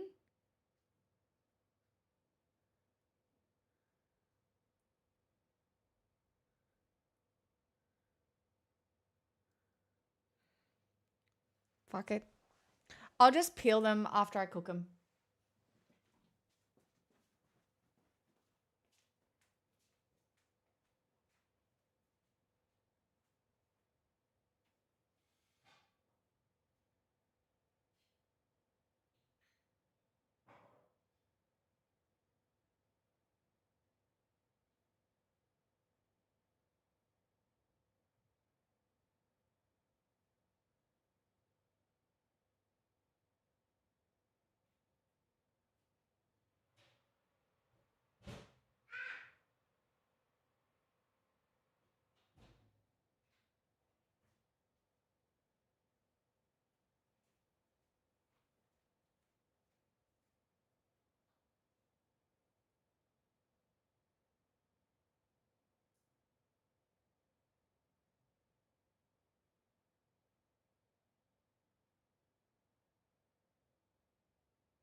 Guys, don't let me forget my potatoes.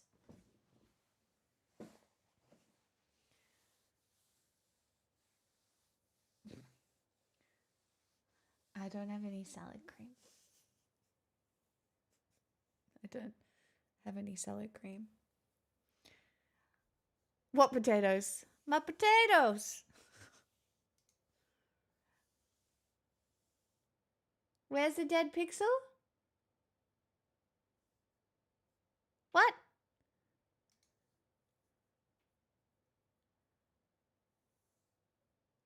Oh.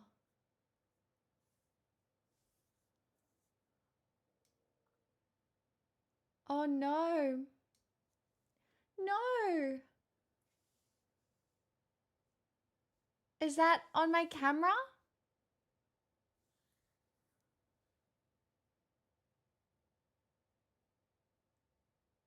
Would that be my camera?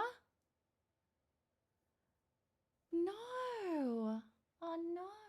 I guess, look, that camera's been running a long time. Would it be the lens or the camera?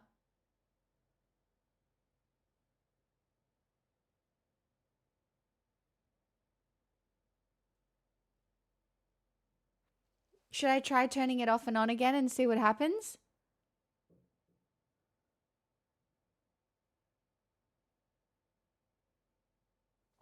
Let's see. Coming in, sorry.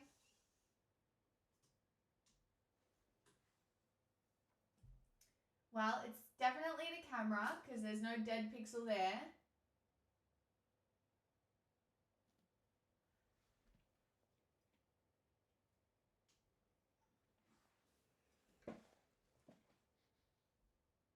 Oh. Guys, it's gone. Oh no.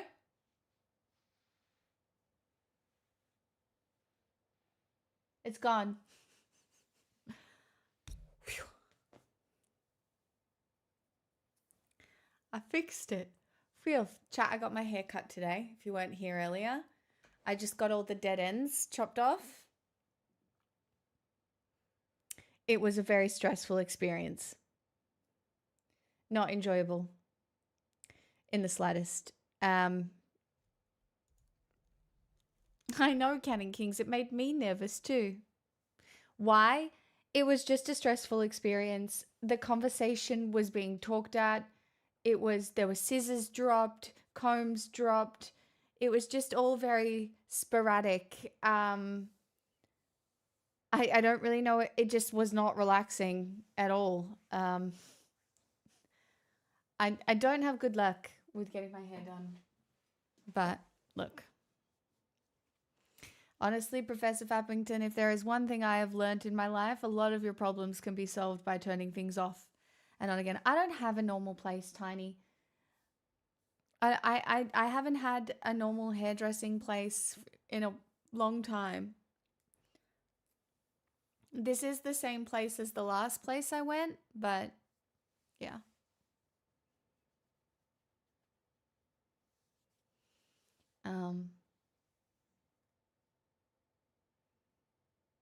I usually just turn things off. The turning on businesses for other people. Valid. Valid.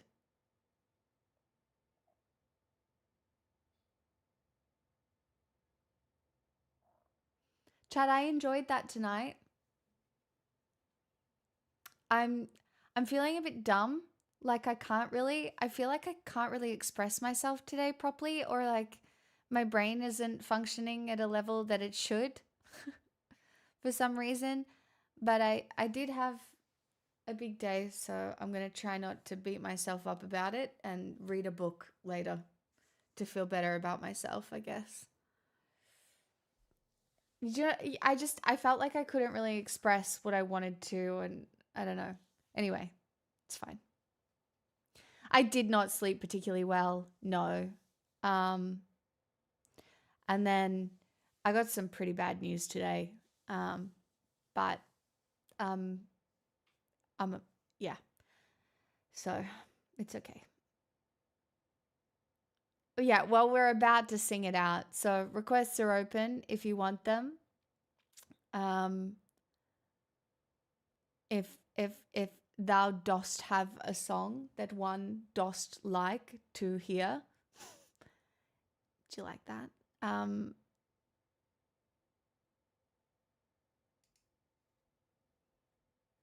if not, I'll probably just sing for a little bit anyway. I'm not working currently. I've had an interesting morning. Oh, God. Oh, Tiny. That I think tomorrow I'm just going to do loads of washing and try and have a pretty relaxing day here too. Dog Pixel is really good. Look at her tonight. She's been so settled. Very good. She had a big day. Lots of, mental stimulation. I dyed my friend's hair today. That was fun. So I got to give her a relaxing hairdressing experience. So at least one of us got that. I took my friend to the vet. Helped her make a couple friendship bracelets.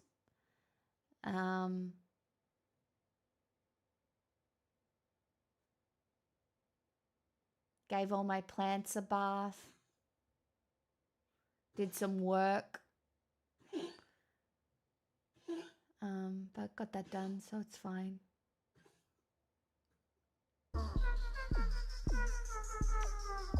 Oh, do I remember? I never know if I remember this one. Devil's Tattoo.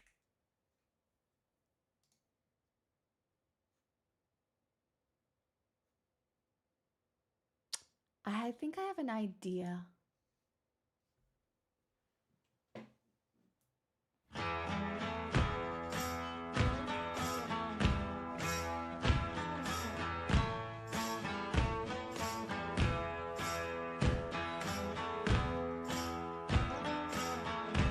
Oh God, that's scary, Tasty.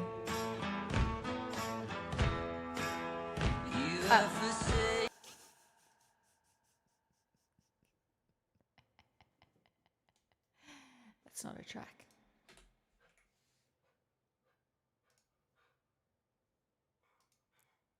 Oops. Sorry, everybody.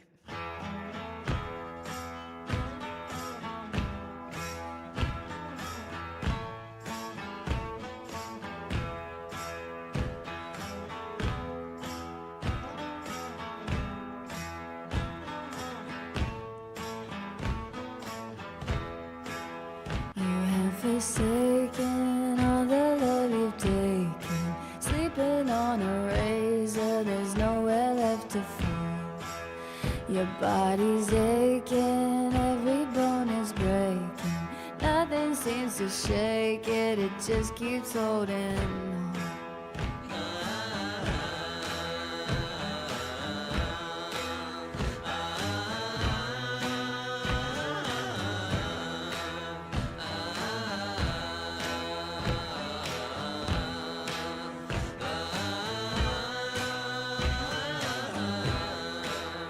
Soul is able, death is all you crave. Sleeping on the nails, there's nowhere left to fall. You have admired every man's desires. Everyone is king when there's no one left to pawn.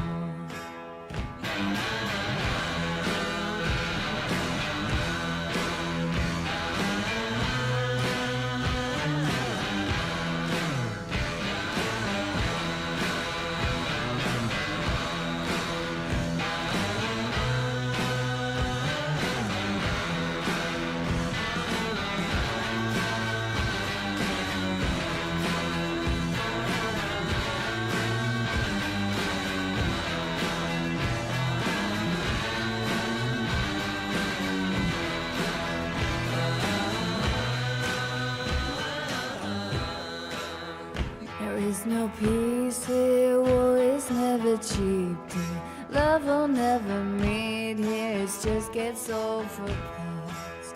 You cannot fight it, or the world denies it. Open up your eyelids, let your demons run.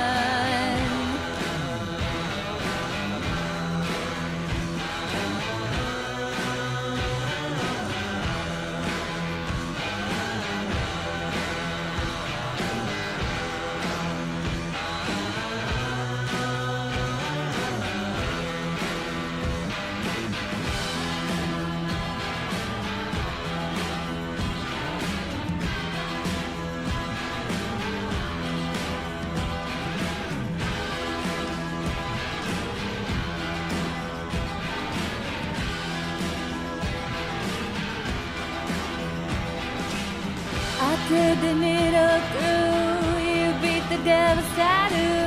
I thread the needle through, you beat the devil's tattoo. I thread the needle through, you beat the devil's tattoo. I thread the needle through, you beat the devil's tattoo. I bled the needle through, you beat the devil's tattoo. I thread the needle through. I bled the needle through, you beat the devil's tattoo. I bled the needle through, you beat the devil's tattoo.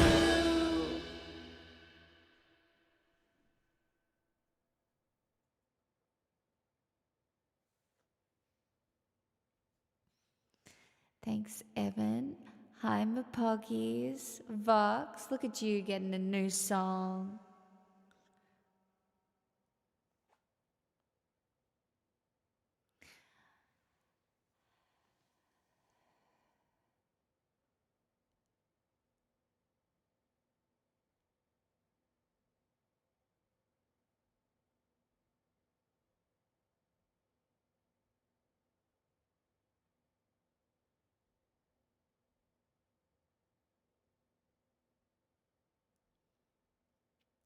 It's so funny. I was talking about this with my girlfriends. We were like, what was the album that you were listening to get you through the tough shit when you were young?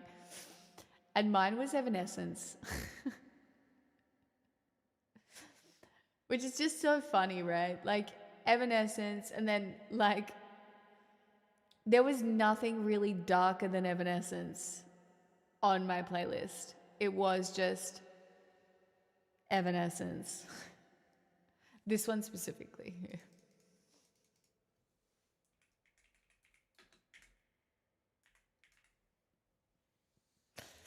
I remember being on school camp and having a really hard time, and I just listened to this song on my iPod? CD? Can't remember.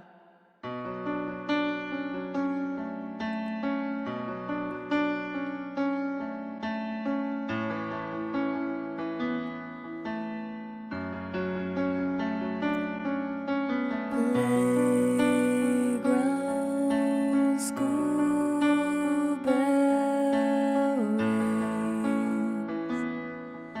again. Rain clouds come to play again. Has no one told you she's not breathing? Hello, I'm your mind, giving you someone to talk to. Hello.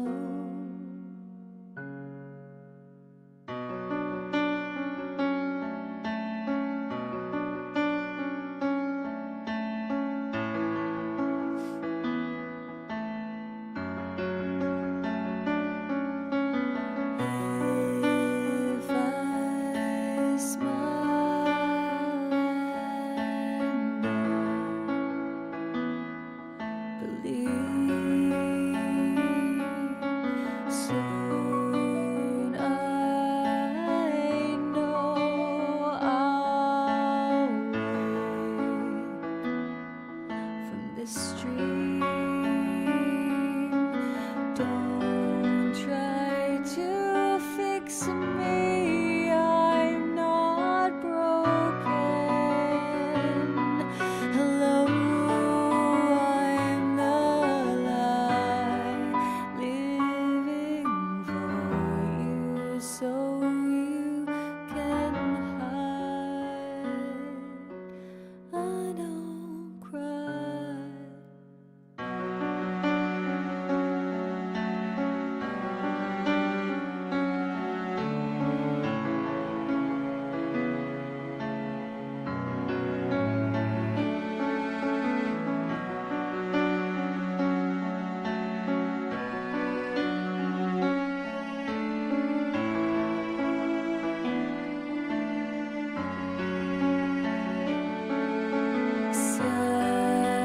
Suddenly I know I'm not sleeping.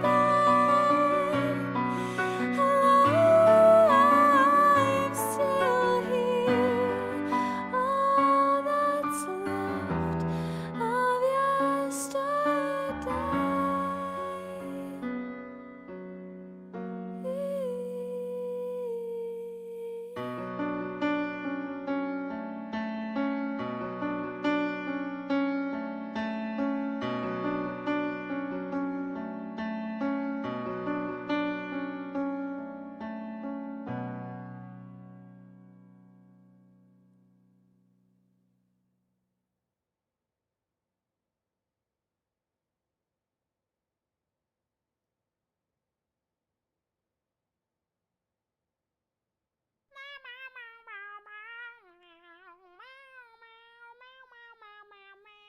Need some banter pics, having a rough couple days, so I'm still waiting on the solo PUBG win. I'm sorry you're having a rough couple of days. Thank you for the 103 months, and you could be waiting a long time.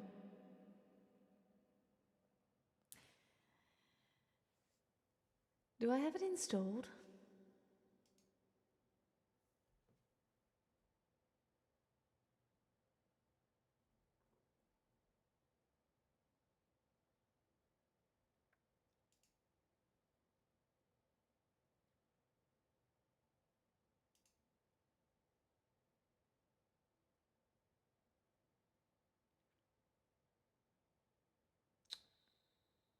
I don't even know how to play PUBG anymore.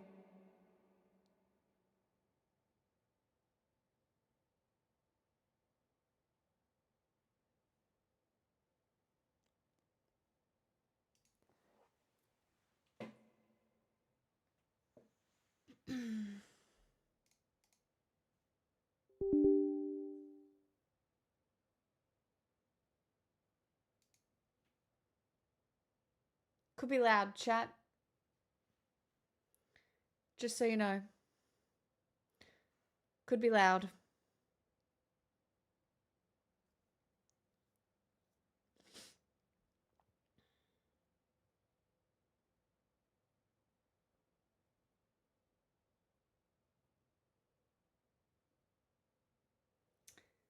I need to install a feature.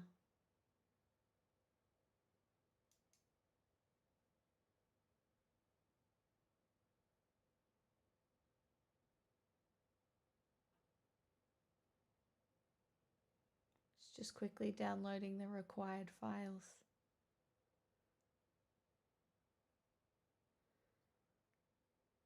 Guys, I don't know how to play PUBG anymore. It's a long time ago.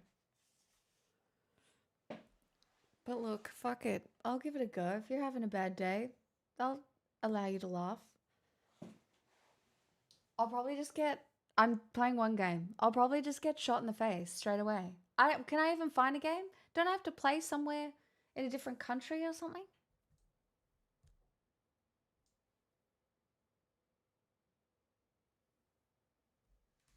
I'm doing it for the meme, alright? I'll do anything for a bit.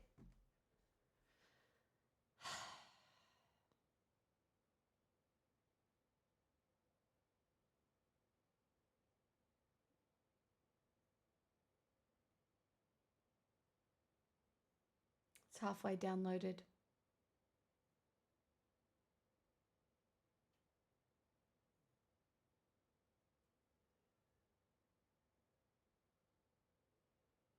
Do you have any camo paint? No. No, I do not.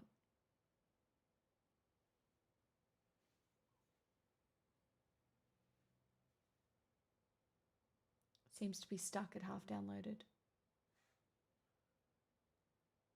Come on. You can do it.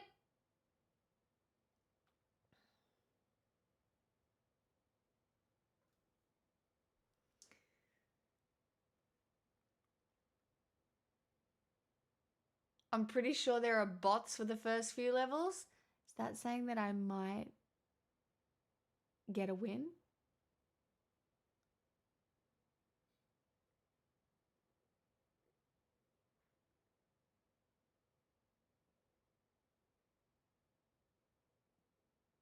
Is that what I'm hearing?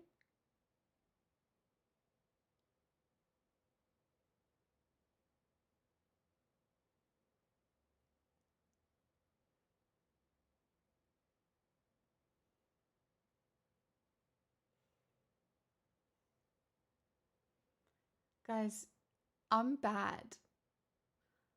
I'm bad at the game.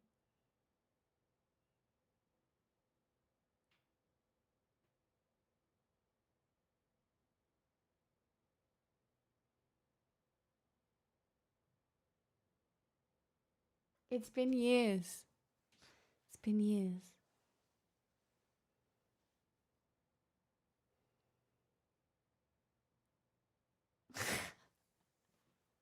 Empty.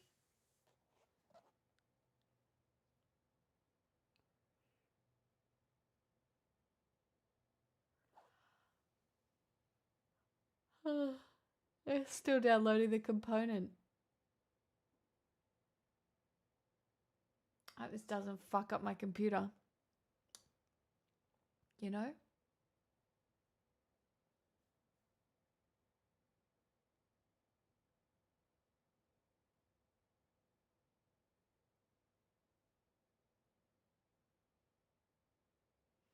I did have a copy of PUBG on my PC this whole time. I downloaded it the minute I got the new computer. For the memes.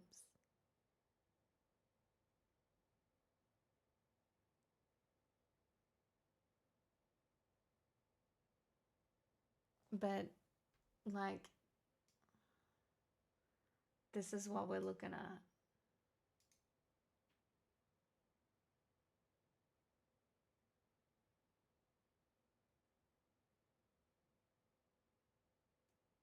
Oh, that was a big jump, though.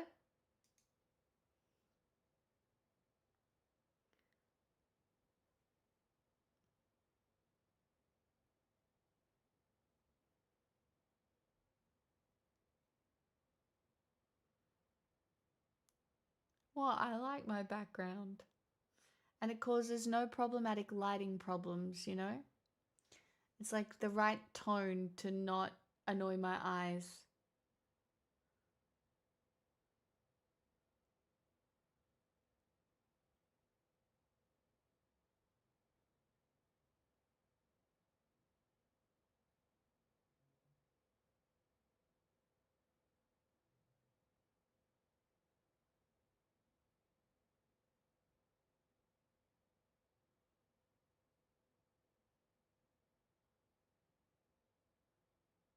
I mean, who hasn't been stuck in a mimic?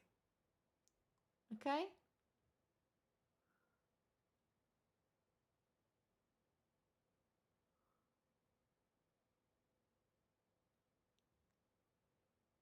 We've all been there.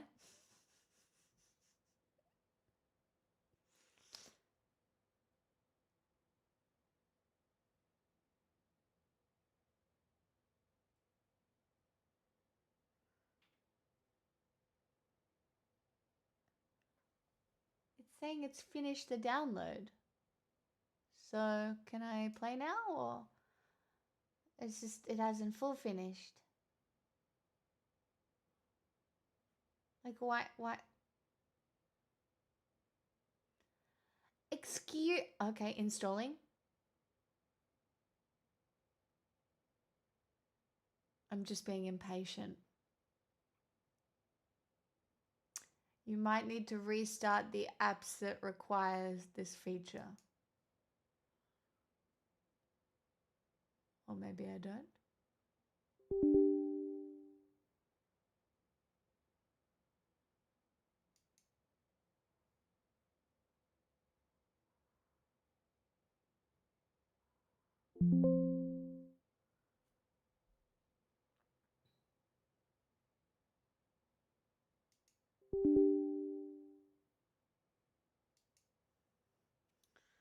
Having to agree to a lot of things. Yeah, and I still hate you a little bit for that playthrough. It was traumatizing.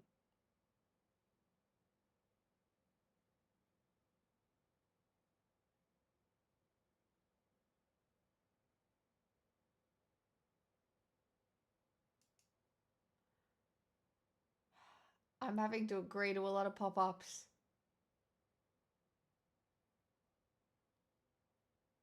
Could the game just open?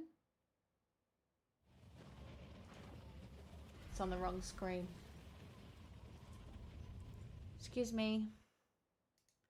How do I get it to swap screens? I need to get in. Sorry, I can't see anything at the moment. Let me in.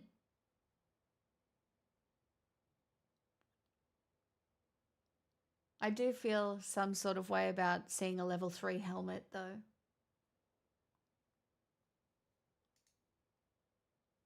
Hello? I can't see anything. Smixel hey. I don't know who said that yet. How long does PUBG take to open? It's stuck on the loading screen.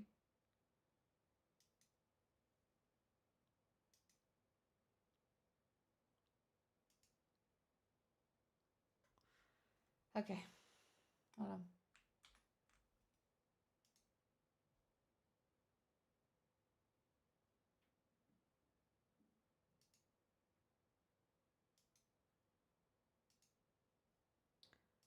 Let us try this again.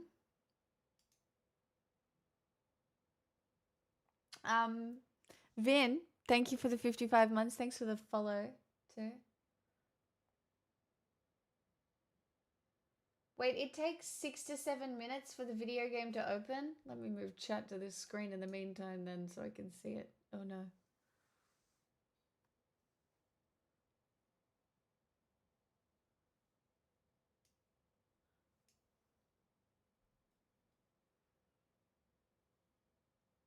Hello?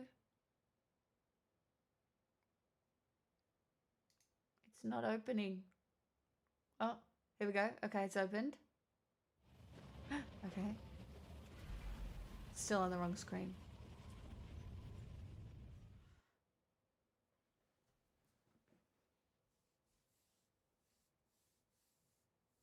Oh, now it's connecting? Oh, I'm in.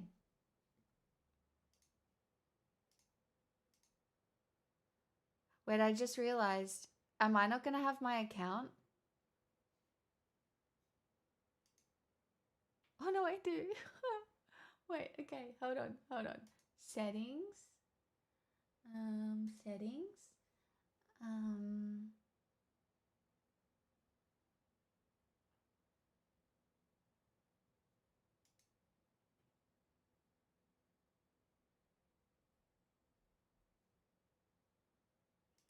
Guys, where do I go? Display mode. Windowed. Apply. You come over here. You over here. You over here.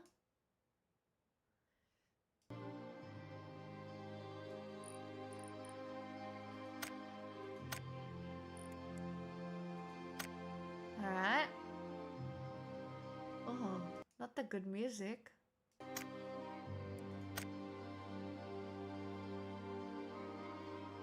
Oh my god, I actually do have to complete training.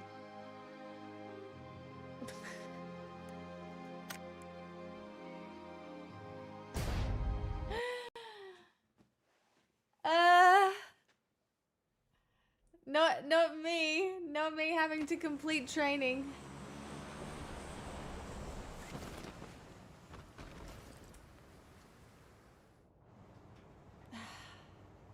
Welcome to the training ground. This is a place where you can learn simple controls. Cool. Okay. Oh. Thanks.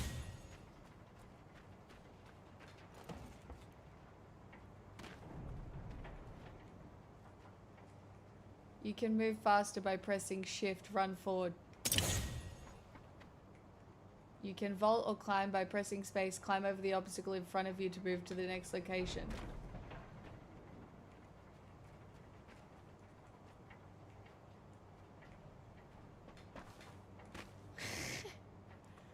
Guys!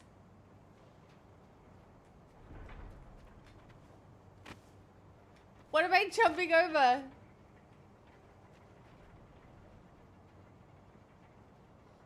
I think... Oh. Oh. I was too fast. Yeah, okay. I can crouch. That's so cool. You like that? Look at me, I'm crouching. Oh, I was too fast, guys. Okay. Looting a gun is a priority if you want to survive. Press F to loot. Okay. Oh my god, I haven't done this in so long. I forget how to loot. Oh, and a backpack as well. And then reload. Oh my god, I haven't done this in a very long time. Go to the shooting range. Do I have to equip anything to the gun? Hit the targets in ADS mode.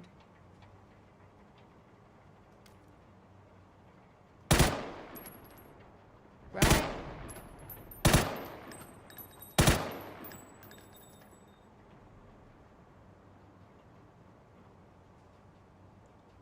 Oh, do I have to...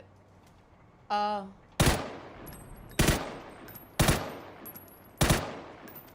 Does that count?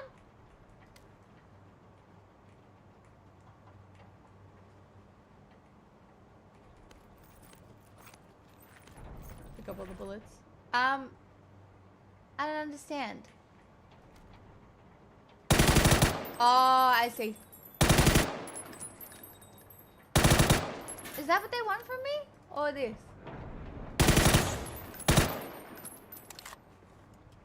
Okay. Alright, it's happy with me now. Oh, look, the other weapons. I don't care. That's fine. Guys, let me in. Troubles. Wow, I can't believe I have to complete the fucking tutorial. But to be fair, I probably need it. Grenades could be used to damage and it drove.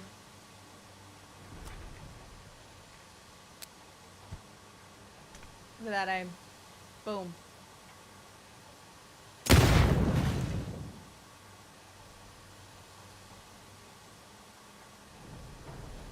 Oh my god, level 3 helmet? And a vest? Look how cute I am. God, what a throwback. What am I doing? Where am I going? Oh, over here? Healing items. Yes, I remember. Oh my god, this is crazy. 8?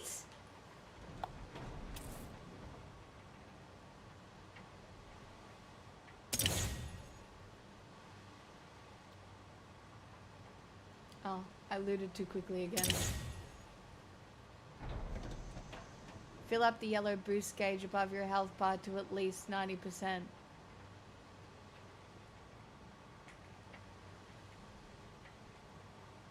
Not enough space. How do I get to here again?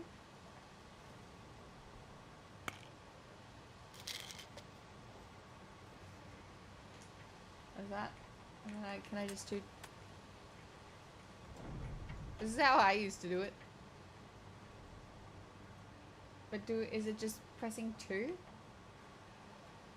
I can't remember. Did we used to like crouch and then?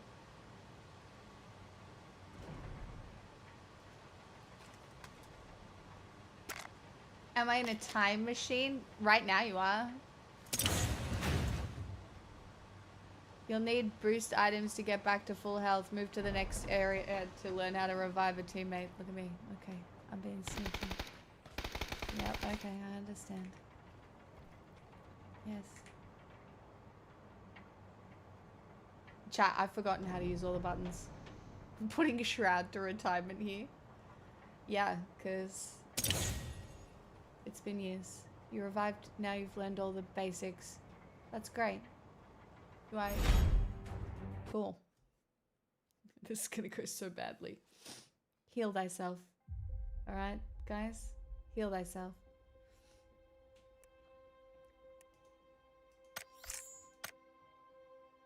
Do I have to... Oh my god, do I have to do them all?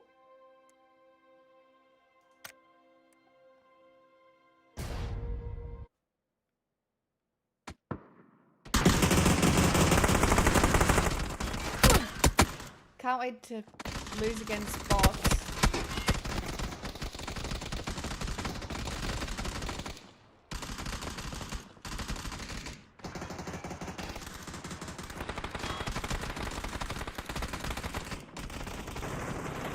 Oh, it's a bike. Can I get on a bike? What the? What is going on?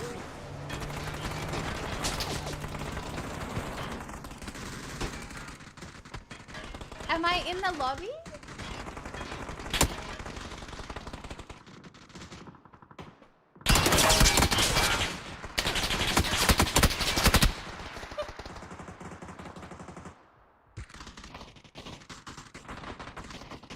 Guys, where do I get a gun? I want a gun. Do I not? How do I? Do I just enter or?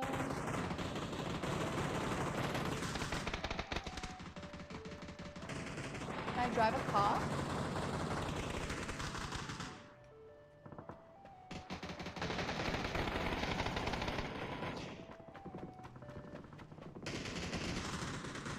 Oh wait, I'm just in a lobby.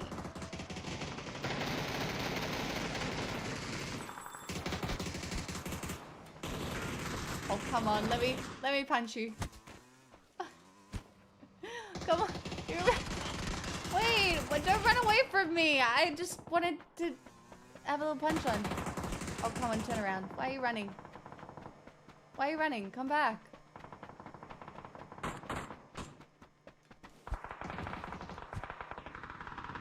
me.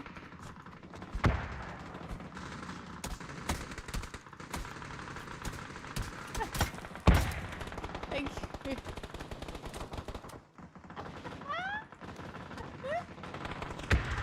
Can I reload? I have no bullets. Oh, yes, I do.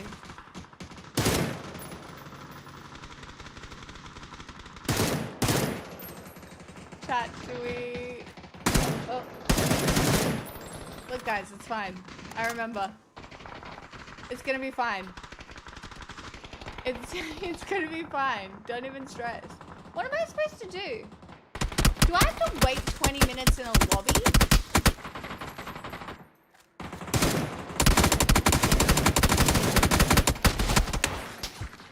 Guys, do I have to wait 20 minutes in a lobby?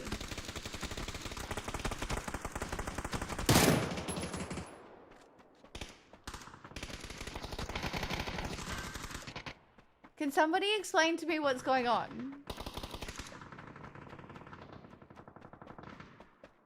Is that what it is? Do I have to wait 20 minutes in a lobby?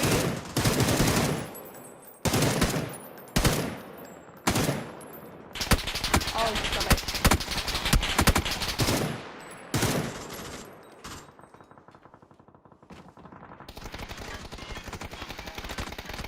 Oh, I have no bullets. I have no bullets. Okay. Well, he'd be dead, right? For sure. And you know it. Don't you like that?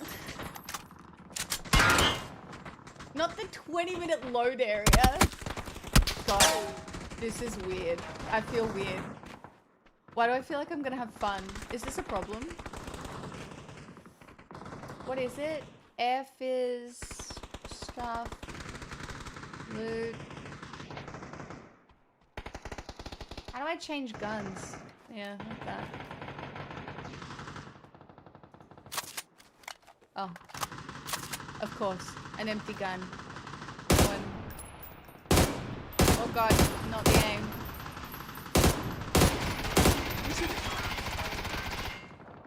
Hi. I'm sorry. You wanna play? This feels so sad. Surely there's a lobby. I don't know. Oh, the game capture does. It's because I'm not in games.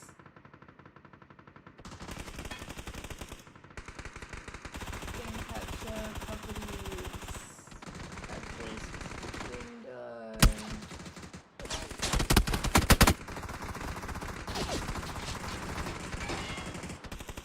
Sorry, everybody. I fixed it. It's fine. It's just the wrong scene. Guys, what do we do for 17 minutes? Do we just, like, alt-tab? How do I get rid of the banging noise? Because I could sing for 15 minutes.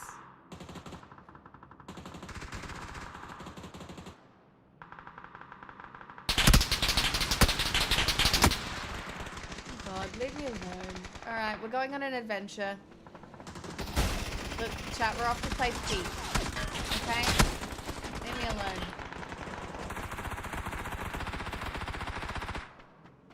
It's just very loud. It is a little loud, isn't it?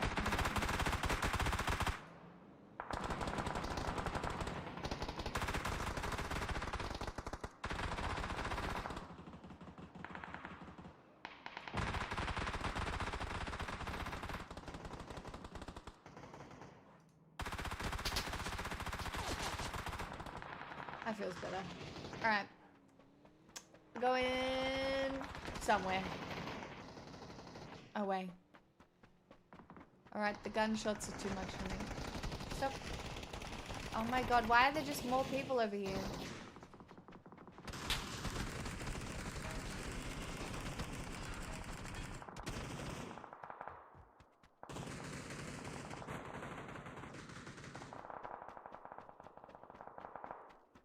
First rule of survival, chat, run away. Look, we're going up a hill. Isn't that nice? Oh look, we've hit the edge.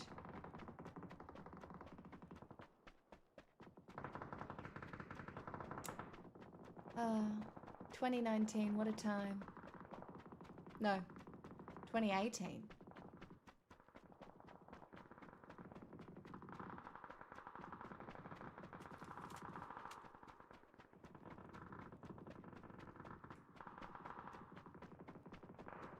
I see why people rave about this game. Why?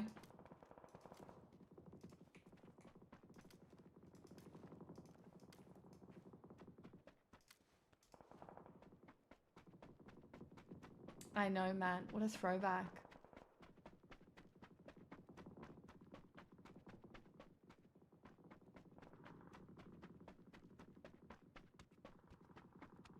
We're in training. Chat, I'm not going to be able to play this game. My potatoes are going to be ready.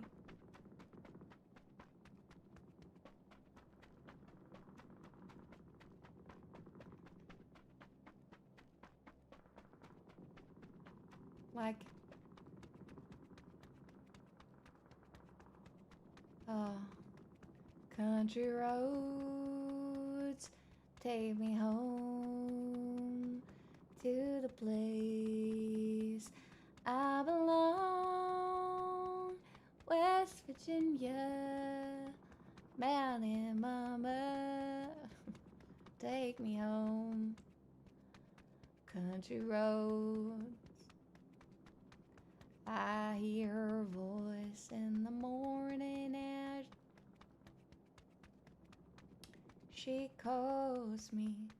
The radio reminds me of my home far away. Chat, how long have my potatoes been in the oven? Driving down a road, I get a feeling that I should have been home yesterday. Yesterday. Surely someone was keeping track of the potatoes that wasn't me. Why else would I be a streamer if not to have somebody keep track of the potatoes? I cannot think of another reason. Look, chat, we found a gas station.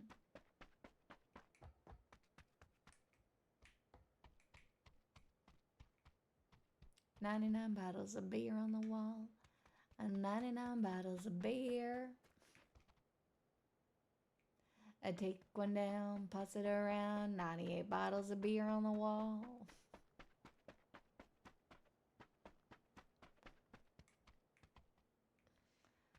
Guys, I've realized that there is nothing to loot in the lobby.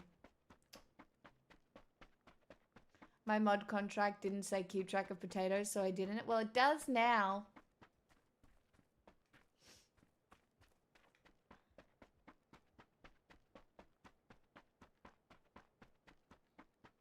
Do you like this running simulator? Do you feel unfit? I do.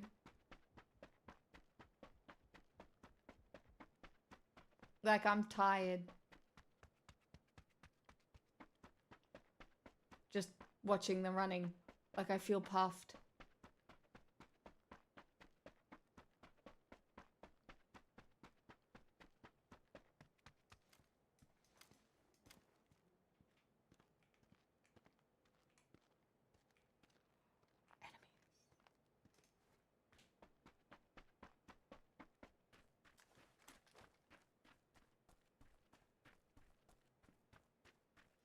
Oh, I forgot. We can swim, right?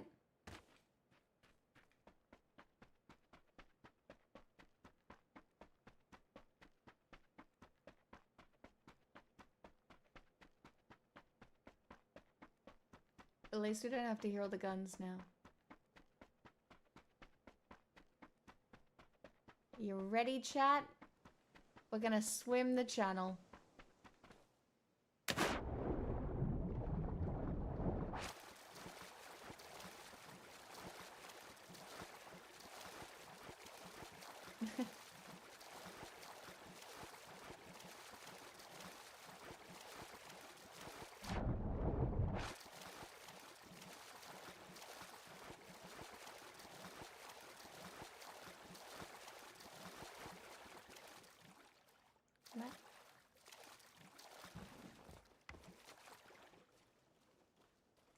giving Hunger Games. Hey, Nathan.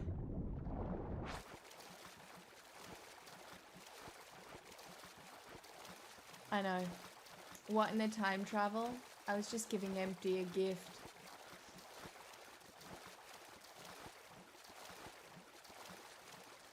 I regret committing to this though because the 20-minute lobby has been the longest of my life and I forget.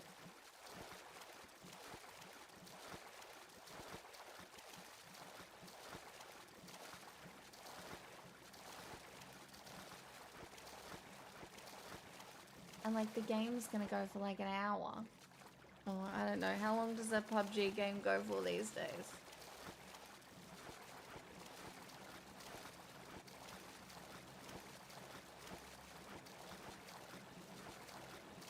A 10 out of 10 on the solo experience. I'm doing. Look at that. It's you know we've gone on a whole adventure. I'm showing you things. I will be the first down. Guys, I'm bad at the game. I haven't played since 2018, basically.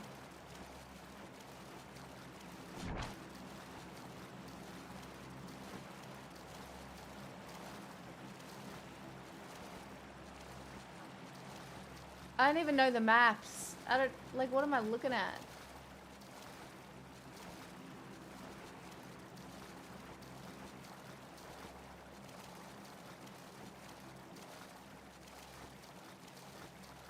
I need to die quickly because I got potatoes to eat. Well, like, I'm trying to do it for Empty. You know? We gotta, you know, for the meme, I'll do it. Fuck it. I just don't remember how to use guns either, though. Do you know?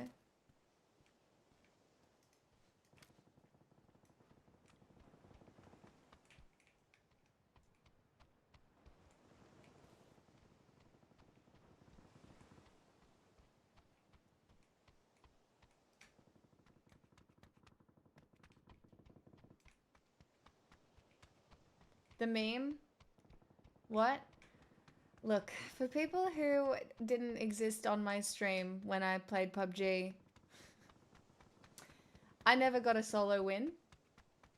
There were wins that were had, but I never got a solo win on the game because I got anxiety in stressful situations. And that's all I have to say about that. I came close once.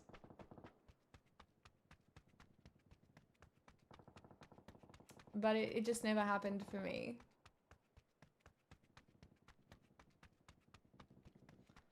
This is a very long lobby though, and I'm tired.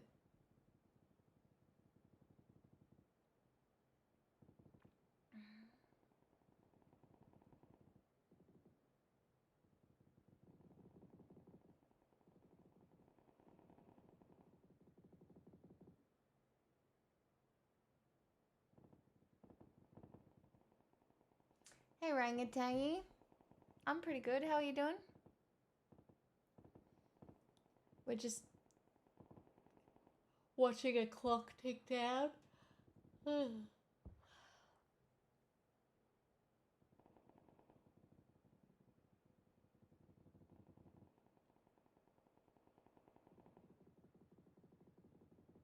When did I put the potatoes in the oven? I should check them at least, I suppose.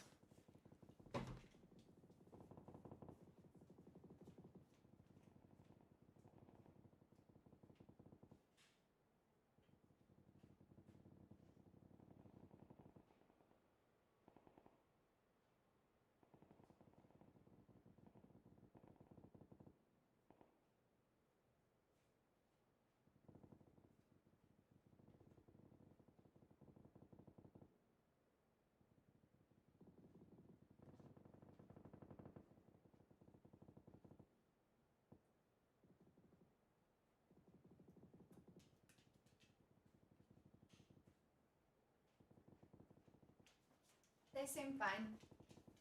They're still cooking. If I overcook them, oh well.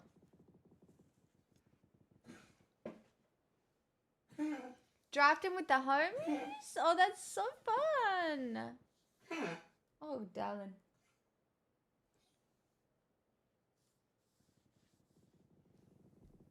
I'm really excited for dinner too, actually. Dinner and a shower.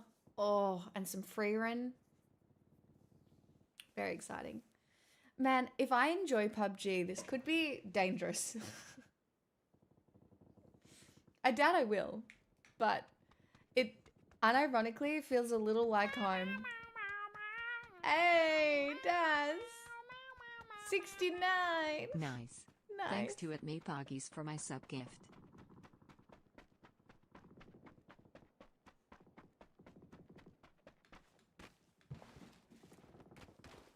Can jump fences. Adventure Faps. What you don't understand is that I have played a lot of this game badly, but I have played. What is going on here?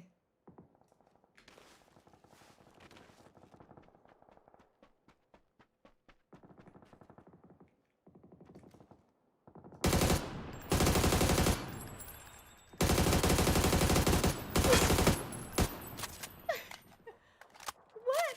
Is this target practice?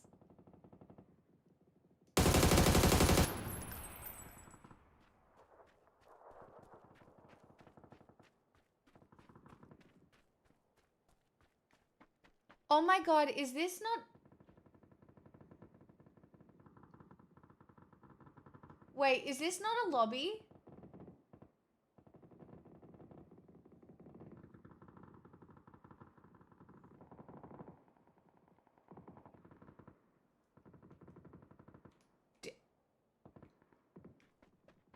Oh my god, this might...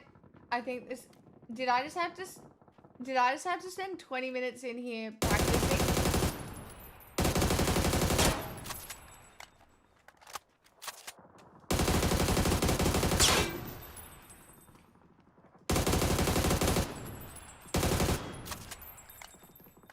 Was I supposed to get points?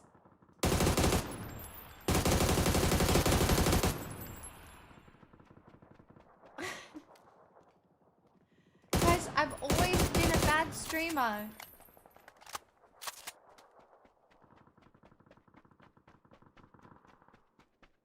Okay, well, you know what? At least I will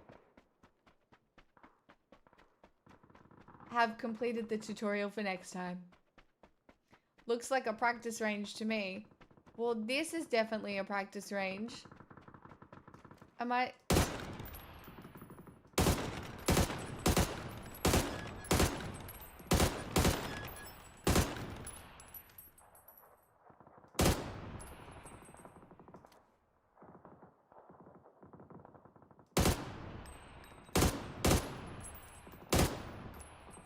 Okay, this one? Oh, come on.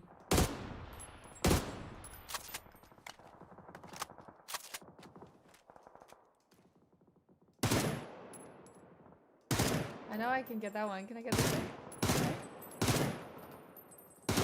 Truly? Oh. Okay. Okay. That's kind of good. Let me get this one.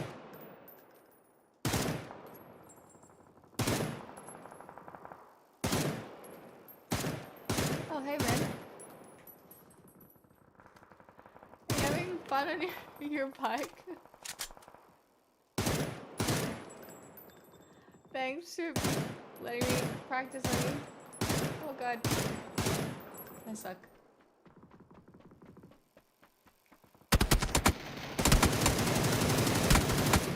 Oh my god, it's the session ends. Guys, I was not doing this correctly.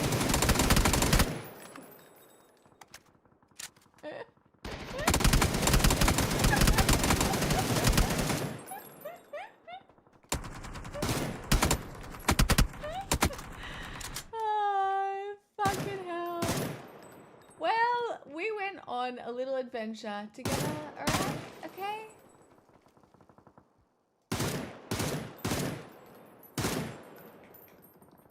Yeah, it's fine. Oh.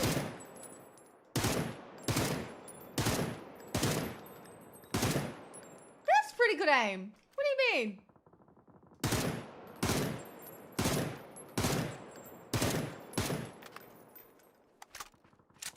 It's fine, guys. Did you like that? Did you see that? Alright, did you see that? It's fine. I flipped that thing like a bunch of times.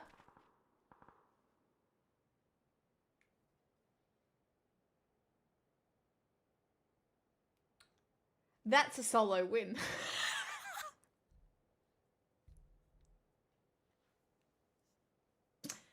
Might have been in the tutorial, but bitches.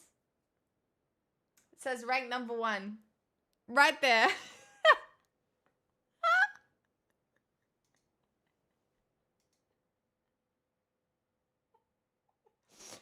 That counts.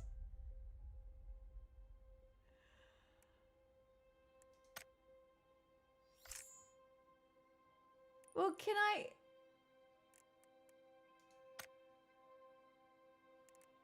I play?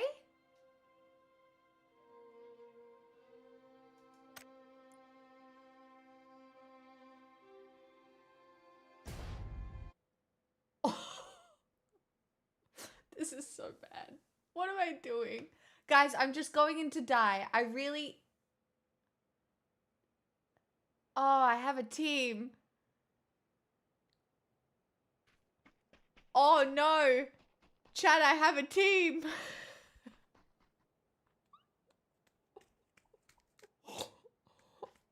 Oh no.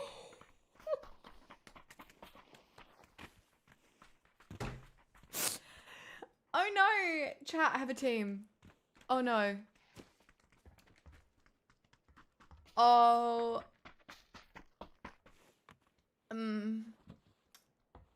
Oh.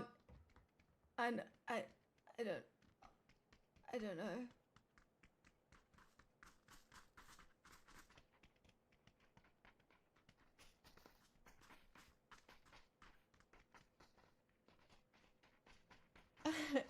It's been a very long time, Daz. It's been a very long time. Years. I don't know how to talk in voice. Oh god. Oh no.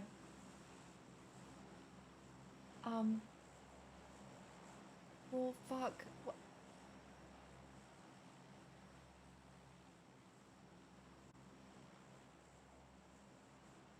I don't know how to talk. Is there a pin on the map?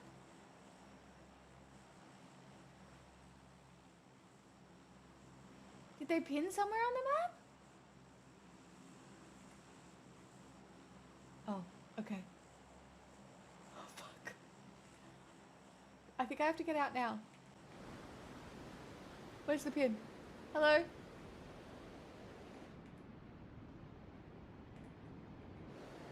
Guys, I've lost my friends. I don't know where I'm going.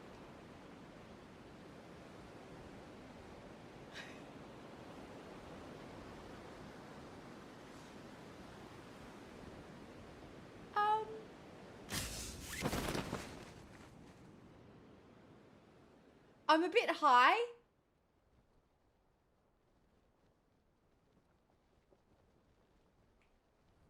Oh, I have to remember how to do this quickly.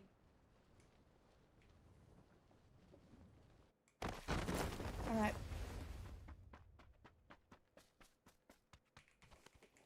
It's gonna be fine. Oh, I don't have a backpack yet though.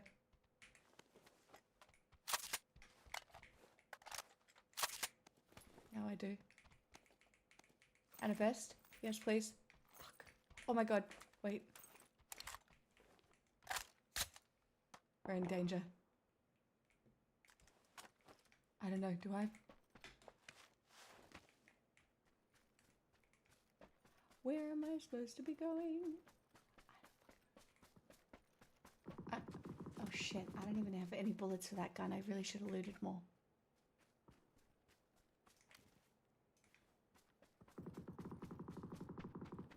But I know there's another guy here. Do I just die? I know I've got to try and get to my team, guys.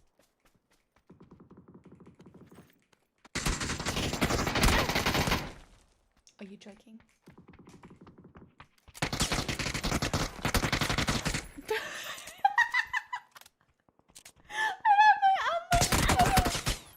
Okay, guys, it's fine. It's okay. That was, yep. Yep. It's fine, guys. It's been a while. I know, I just didn't equip the right, I didn't equip the right gun. It's gonna be fine, okay? I was panicked. I feel a bit bad for my team. Oops. Here. Look, there we go. It's gonna be fine. It's gonna be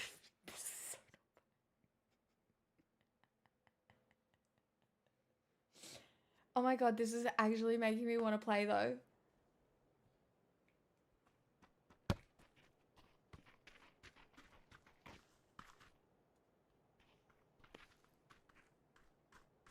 It is kind of making me want to play. Polly. But how funny. It didn't feel that like laggy or anything. Just cleaning out the cobwebs. I panicked, okay? I could have looted that whole fucking thing. I could have been slow about it, but I was so panicked. Let's play a fun game like Marvel Rivals. Come on, let's go. No. I'm playing this for a meme. I don't think this is the OG map, is it? We'll find out. Oh my god, it is. Oh!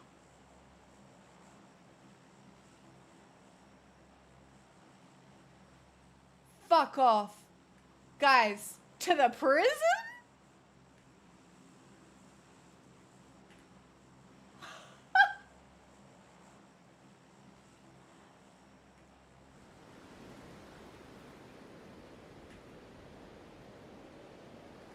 Chat.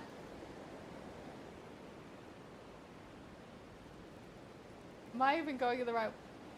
Oh my god.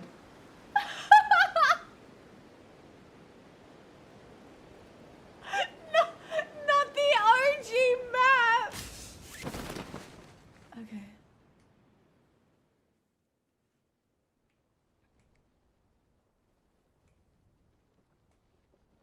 Guys, is anybody else here? Oh shit! Another person going to the prison. We are not alone. Oh god, I fucked this up. Oops.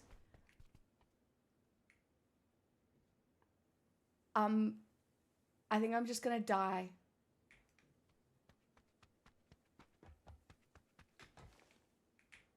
Yep, we're at risk.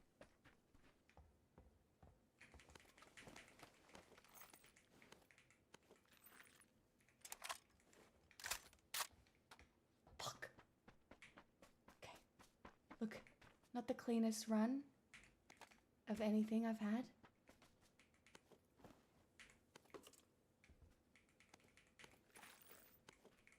No. Why would we want a level 1 vest when we have a level 2 vest?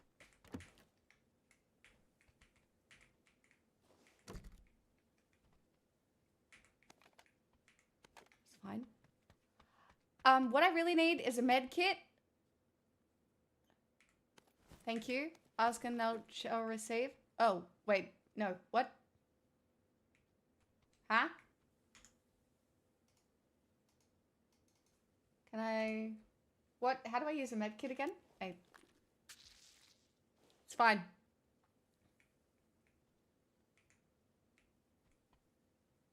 What? What have I got in my hand?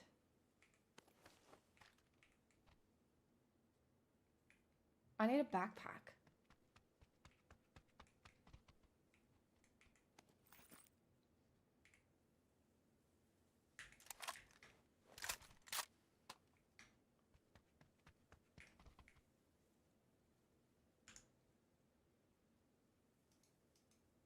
Oh my god, I forgot you have to equip these things.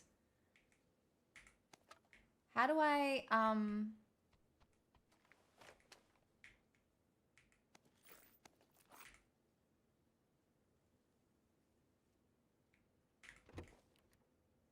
look. Here's the backpack I requested. It's gonna be fine now. I forget what the good guns are. I do probably want an AK-47, right?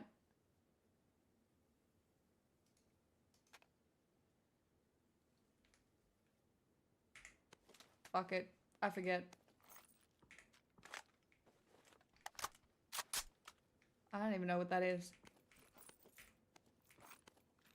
Okay, guys. Look, we have loot. But we are not alone here. This feels like there is a lot of loot around. Where do I need to go? Oh, not me! Smack bang in the middle of the fucking circle. Are you kidding? I'm still gonna die. I forget how to play. How do I use an energy drink? Chat.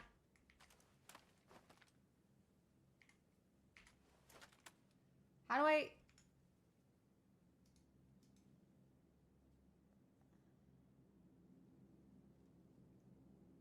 Zero? Oh. No, that's the adrenaline shot. Oh, it's fine.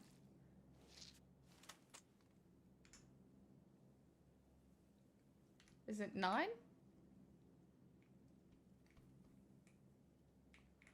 Well, are we camping or are we... Fuck it. Into the prison we go.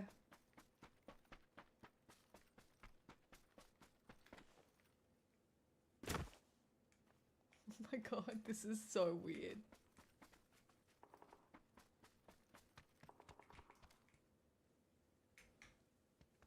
Can't see shit, it's fucking snowing. Oh my god. The prison, and no one's been here.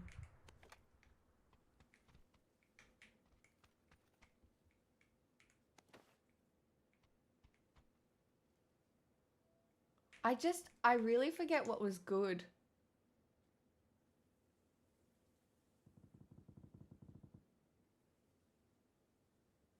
Like, I'm pretty sure an MK12 is not good. I don't even know how it shoots, but I don't even want to practice shooting. I don't want anybody to know I'm here.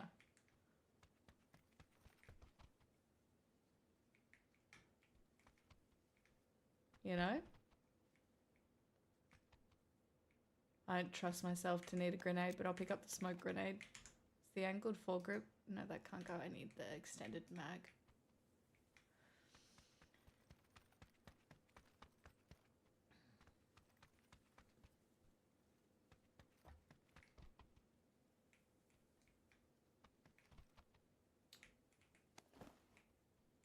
Oh, I already had a level 2 vest. That's fine, I guess. Folded shield? Man, there's so much loot that never used to exist.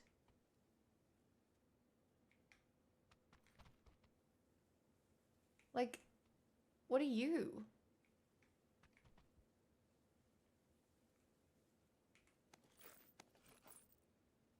Oh, I want my AK back. God. Pick up the sickle. Guys, I'm not going to be able to use the sickle.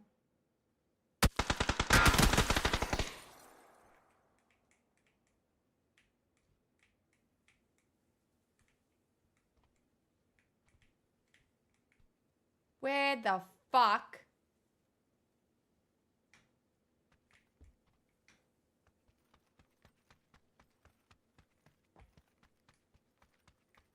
Oh, not the pan. Hi, pan.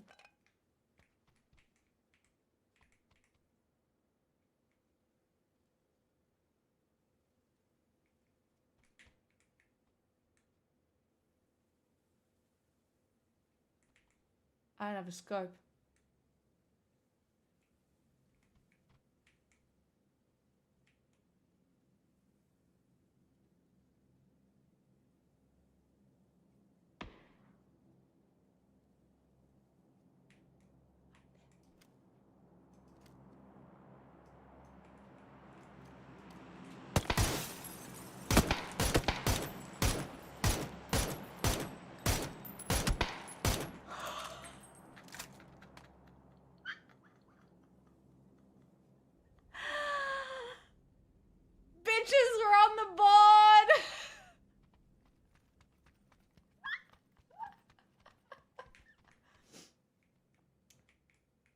That's so funny.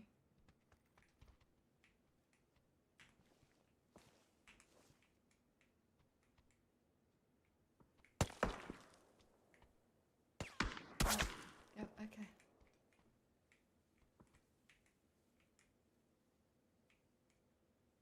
Where? Oh god. I know, he's up there. That's fucked. Okay, well, that's fine.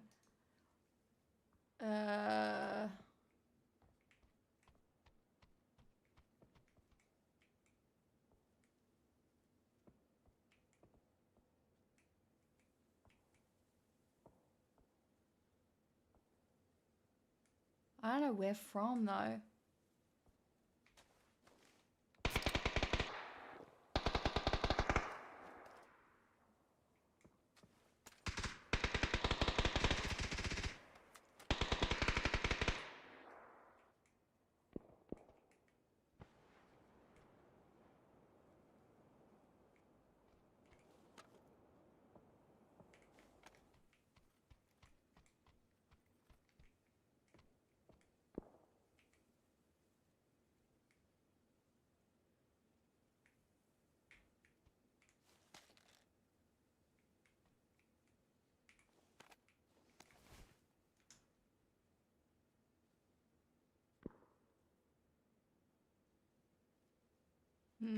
I could probably have more loot, but honestly I have a kill, so I don't really care.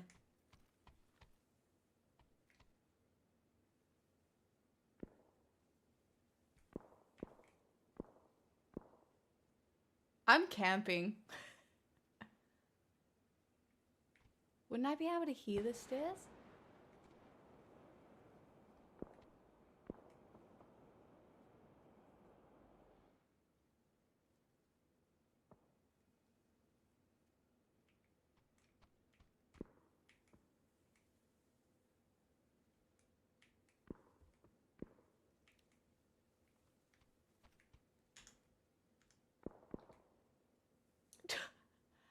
Look at me just smack bang in the middle of the circle. This is crazy.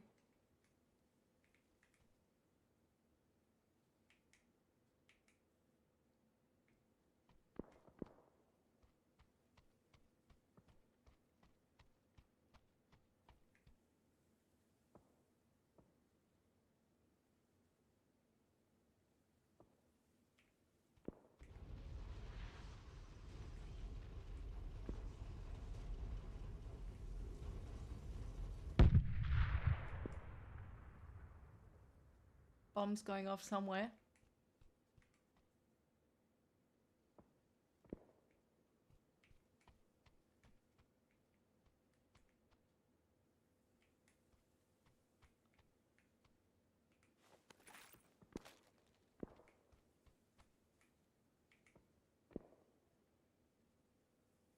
We know there's someone up here somewhere.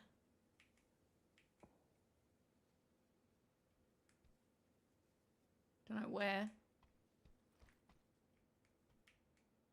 Wait, did I just see him? Why do I have...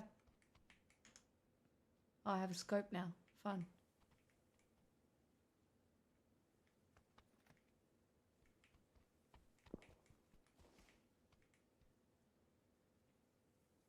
Cool. So I got a kill. This is a win. And when I die now, no one's gonna care.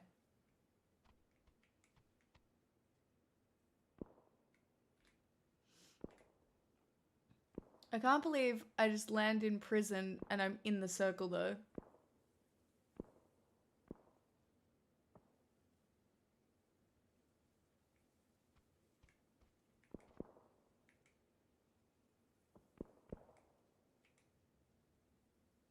This is a trap, for sure.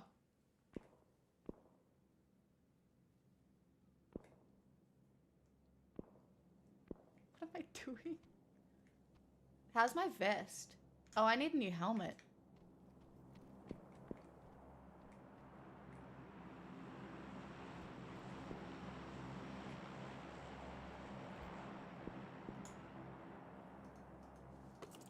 That's better.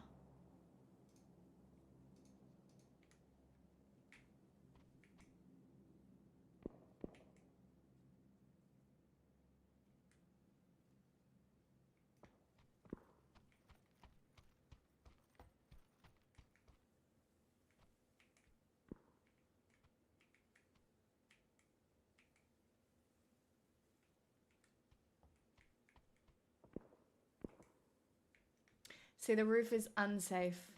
Am I no longer in the circle? Fuck. Gotta move.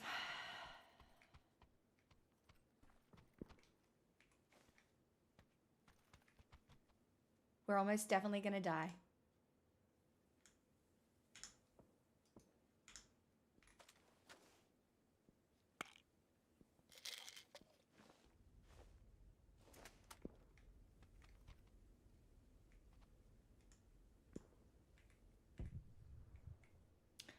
First, we have to figure out how to get out of the prison. Which... Oh, still have to go on level.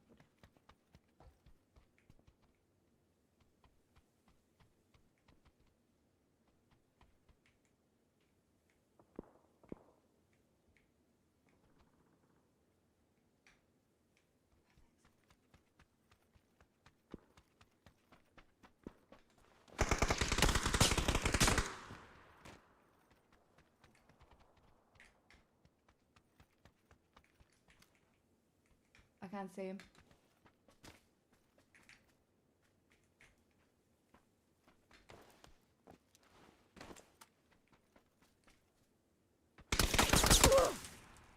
Where? I didn't even know where.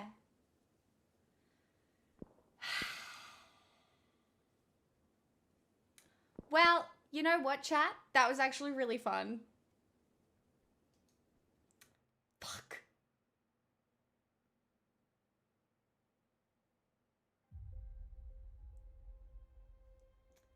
I got a kill. It doesn't matter.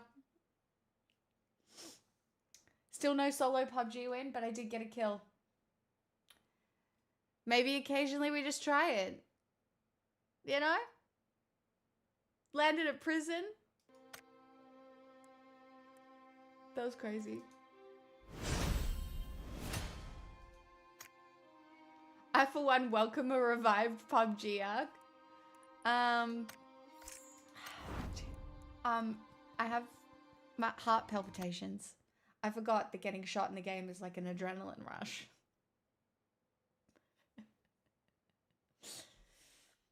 Let me go check my potatoes.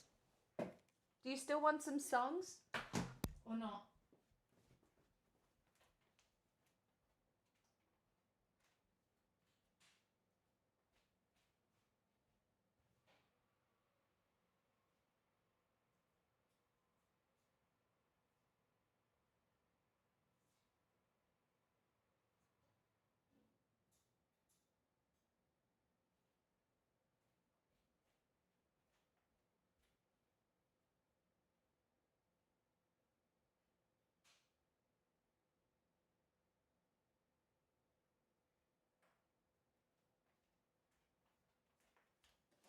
Turn the oven off.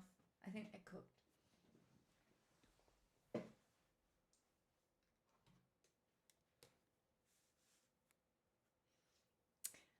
Well, chat, that was surprising. I got a kill. Man, I feel that made me feel young.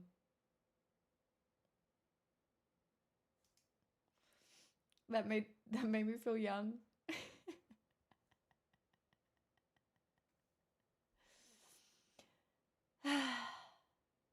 What an exciting hour of our lives. Oh my god, it's 10:36 already.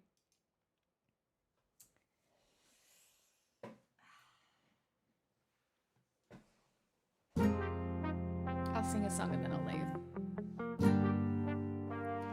I could be the twist, the one to make you stop, the icing on your cake, the cherry on the top. There's heaven in my heart and we could bud. And a sneeze. Stop it. I can't believe I spent 20 minutes in a lobby.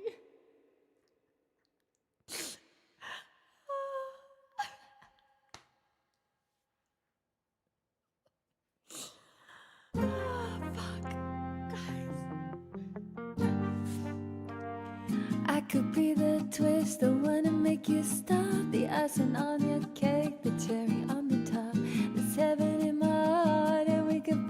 space. I could be the world to you, the missing piece, the extra sentimental kind of chemistry. Some people make it hard with me, that isn't the case. 'Cause I make it so easy to fall in love. So come give me a call and we'll fall in love. 'Cause I'm the perfect mixer. Saturday night and the rest of your life, and one with a heart would agree. It's so easy to fall in love with the way I do my hair, the way I make you laugh, the way. Guys, my anxiety is so high that it's making it hard. I'm still like from being shot at. Quite intimately, and maybe one night could turn into three. Well, I'm down to see, 'cause I'll make it so easy to fall in love. So come give me a call and we'll fall in us. I'm the perfect mixer. Saturday night and the rest of your life, and one with a heart would agree. It's so easy to fall in love with me.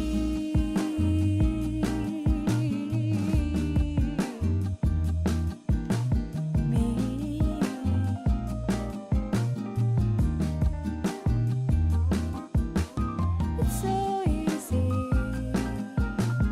It's so easy. It's so easy.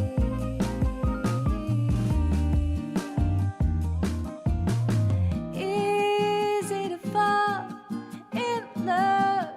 So come give me a call and we'll fall in us. I'm the perfect mixer. Saturday night and the rest of your life, and one with a heart would agree. It's so easy to fall in love with me. Honestly, doing that just then made me want a game. And I haven't felt like I wanted to game in a while.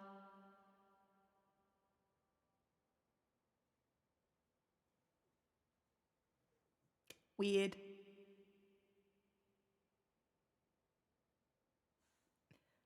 Weird.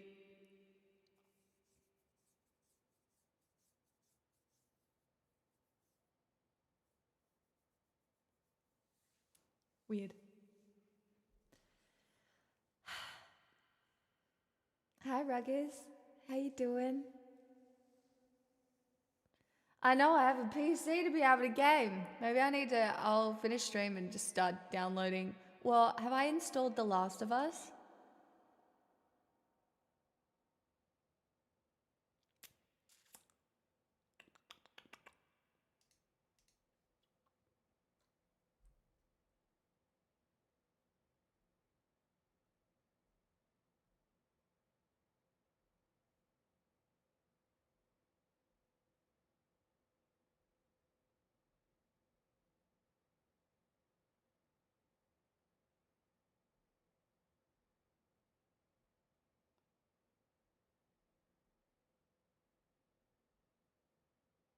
I haven't.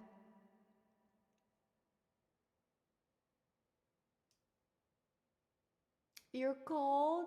Is Outer Wilds back on the menu? I could definitely go back to playing Outer Wilds as well. I don't know, guys.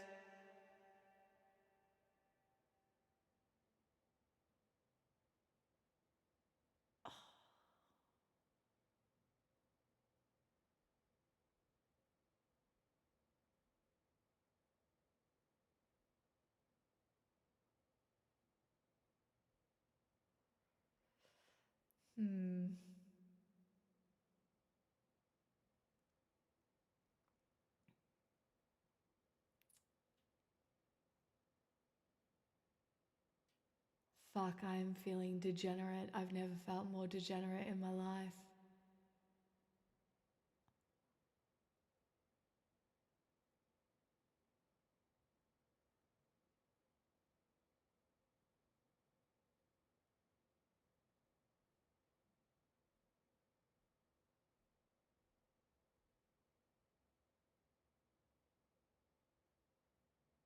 Man, that OG map nostalgia hit.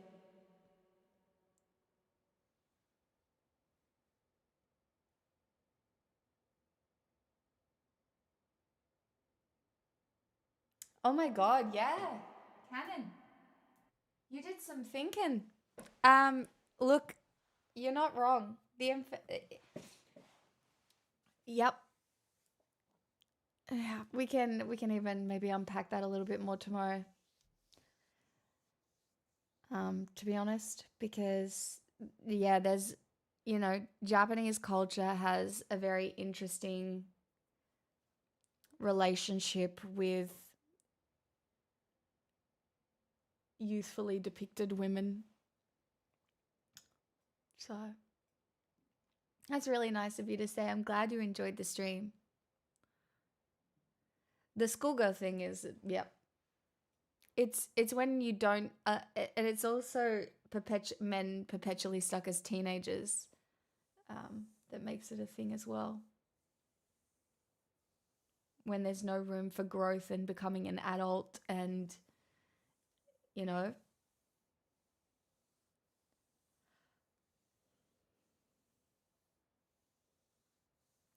oh, I mean, Rangitan, you're not wrong.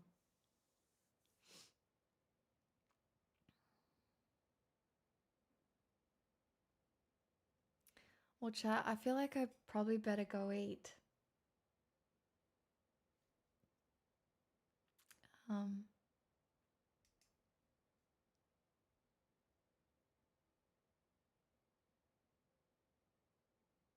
That was a little bit of a spiral.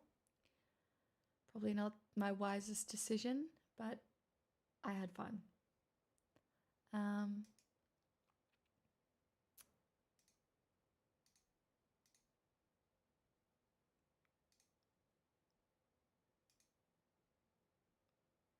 It's crazy.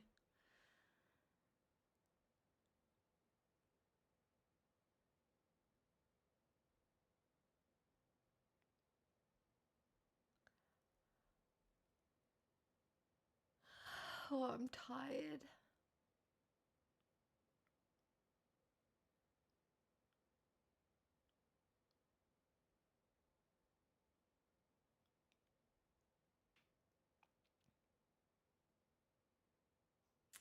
Look, I might crash out too. Oh, you're welcome. That's so nice. Chat, I'm just gonna raid Kate, because that's fun.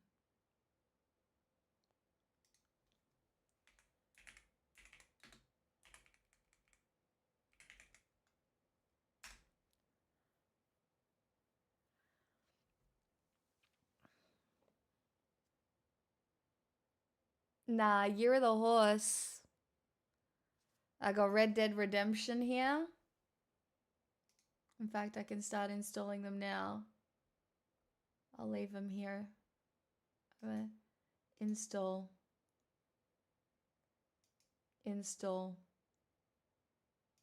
Accept. Alright, that's Red Dead installing, and I will also install The Last of Us 2, maybe.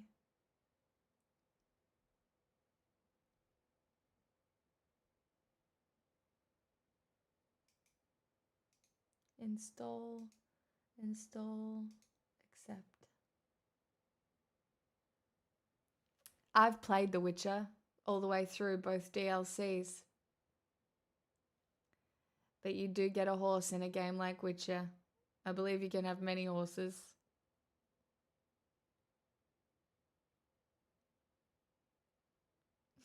Jazz, we're gonna do it.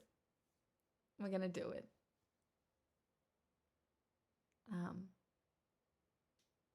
Maybe this is my degen era.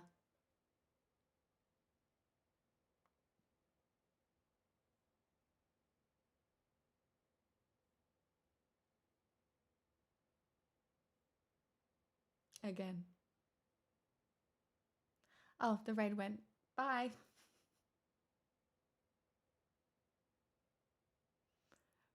Wait, did the raid stop? Am I here still? No. Bye.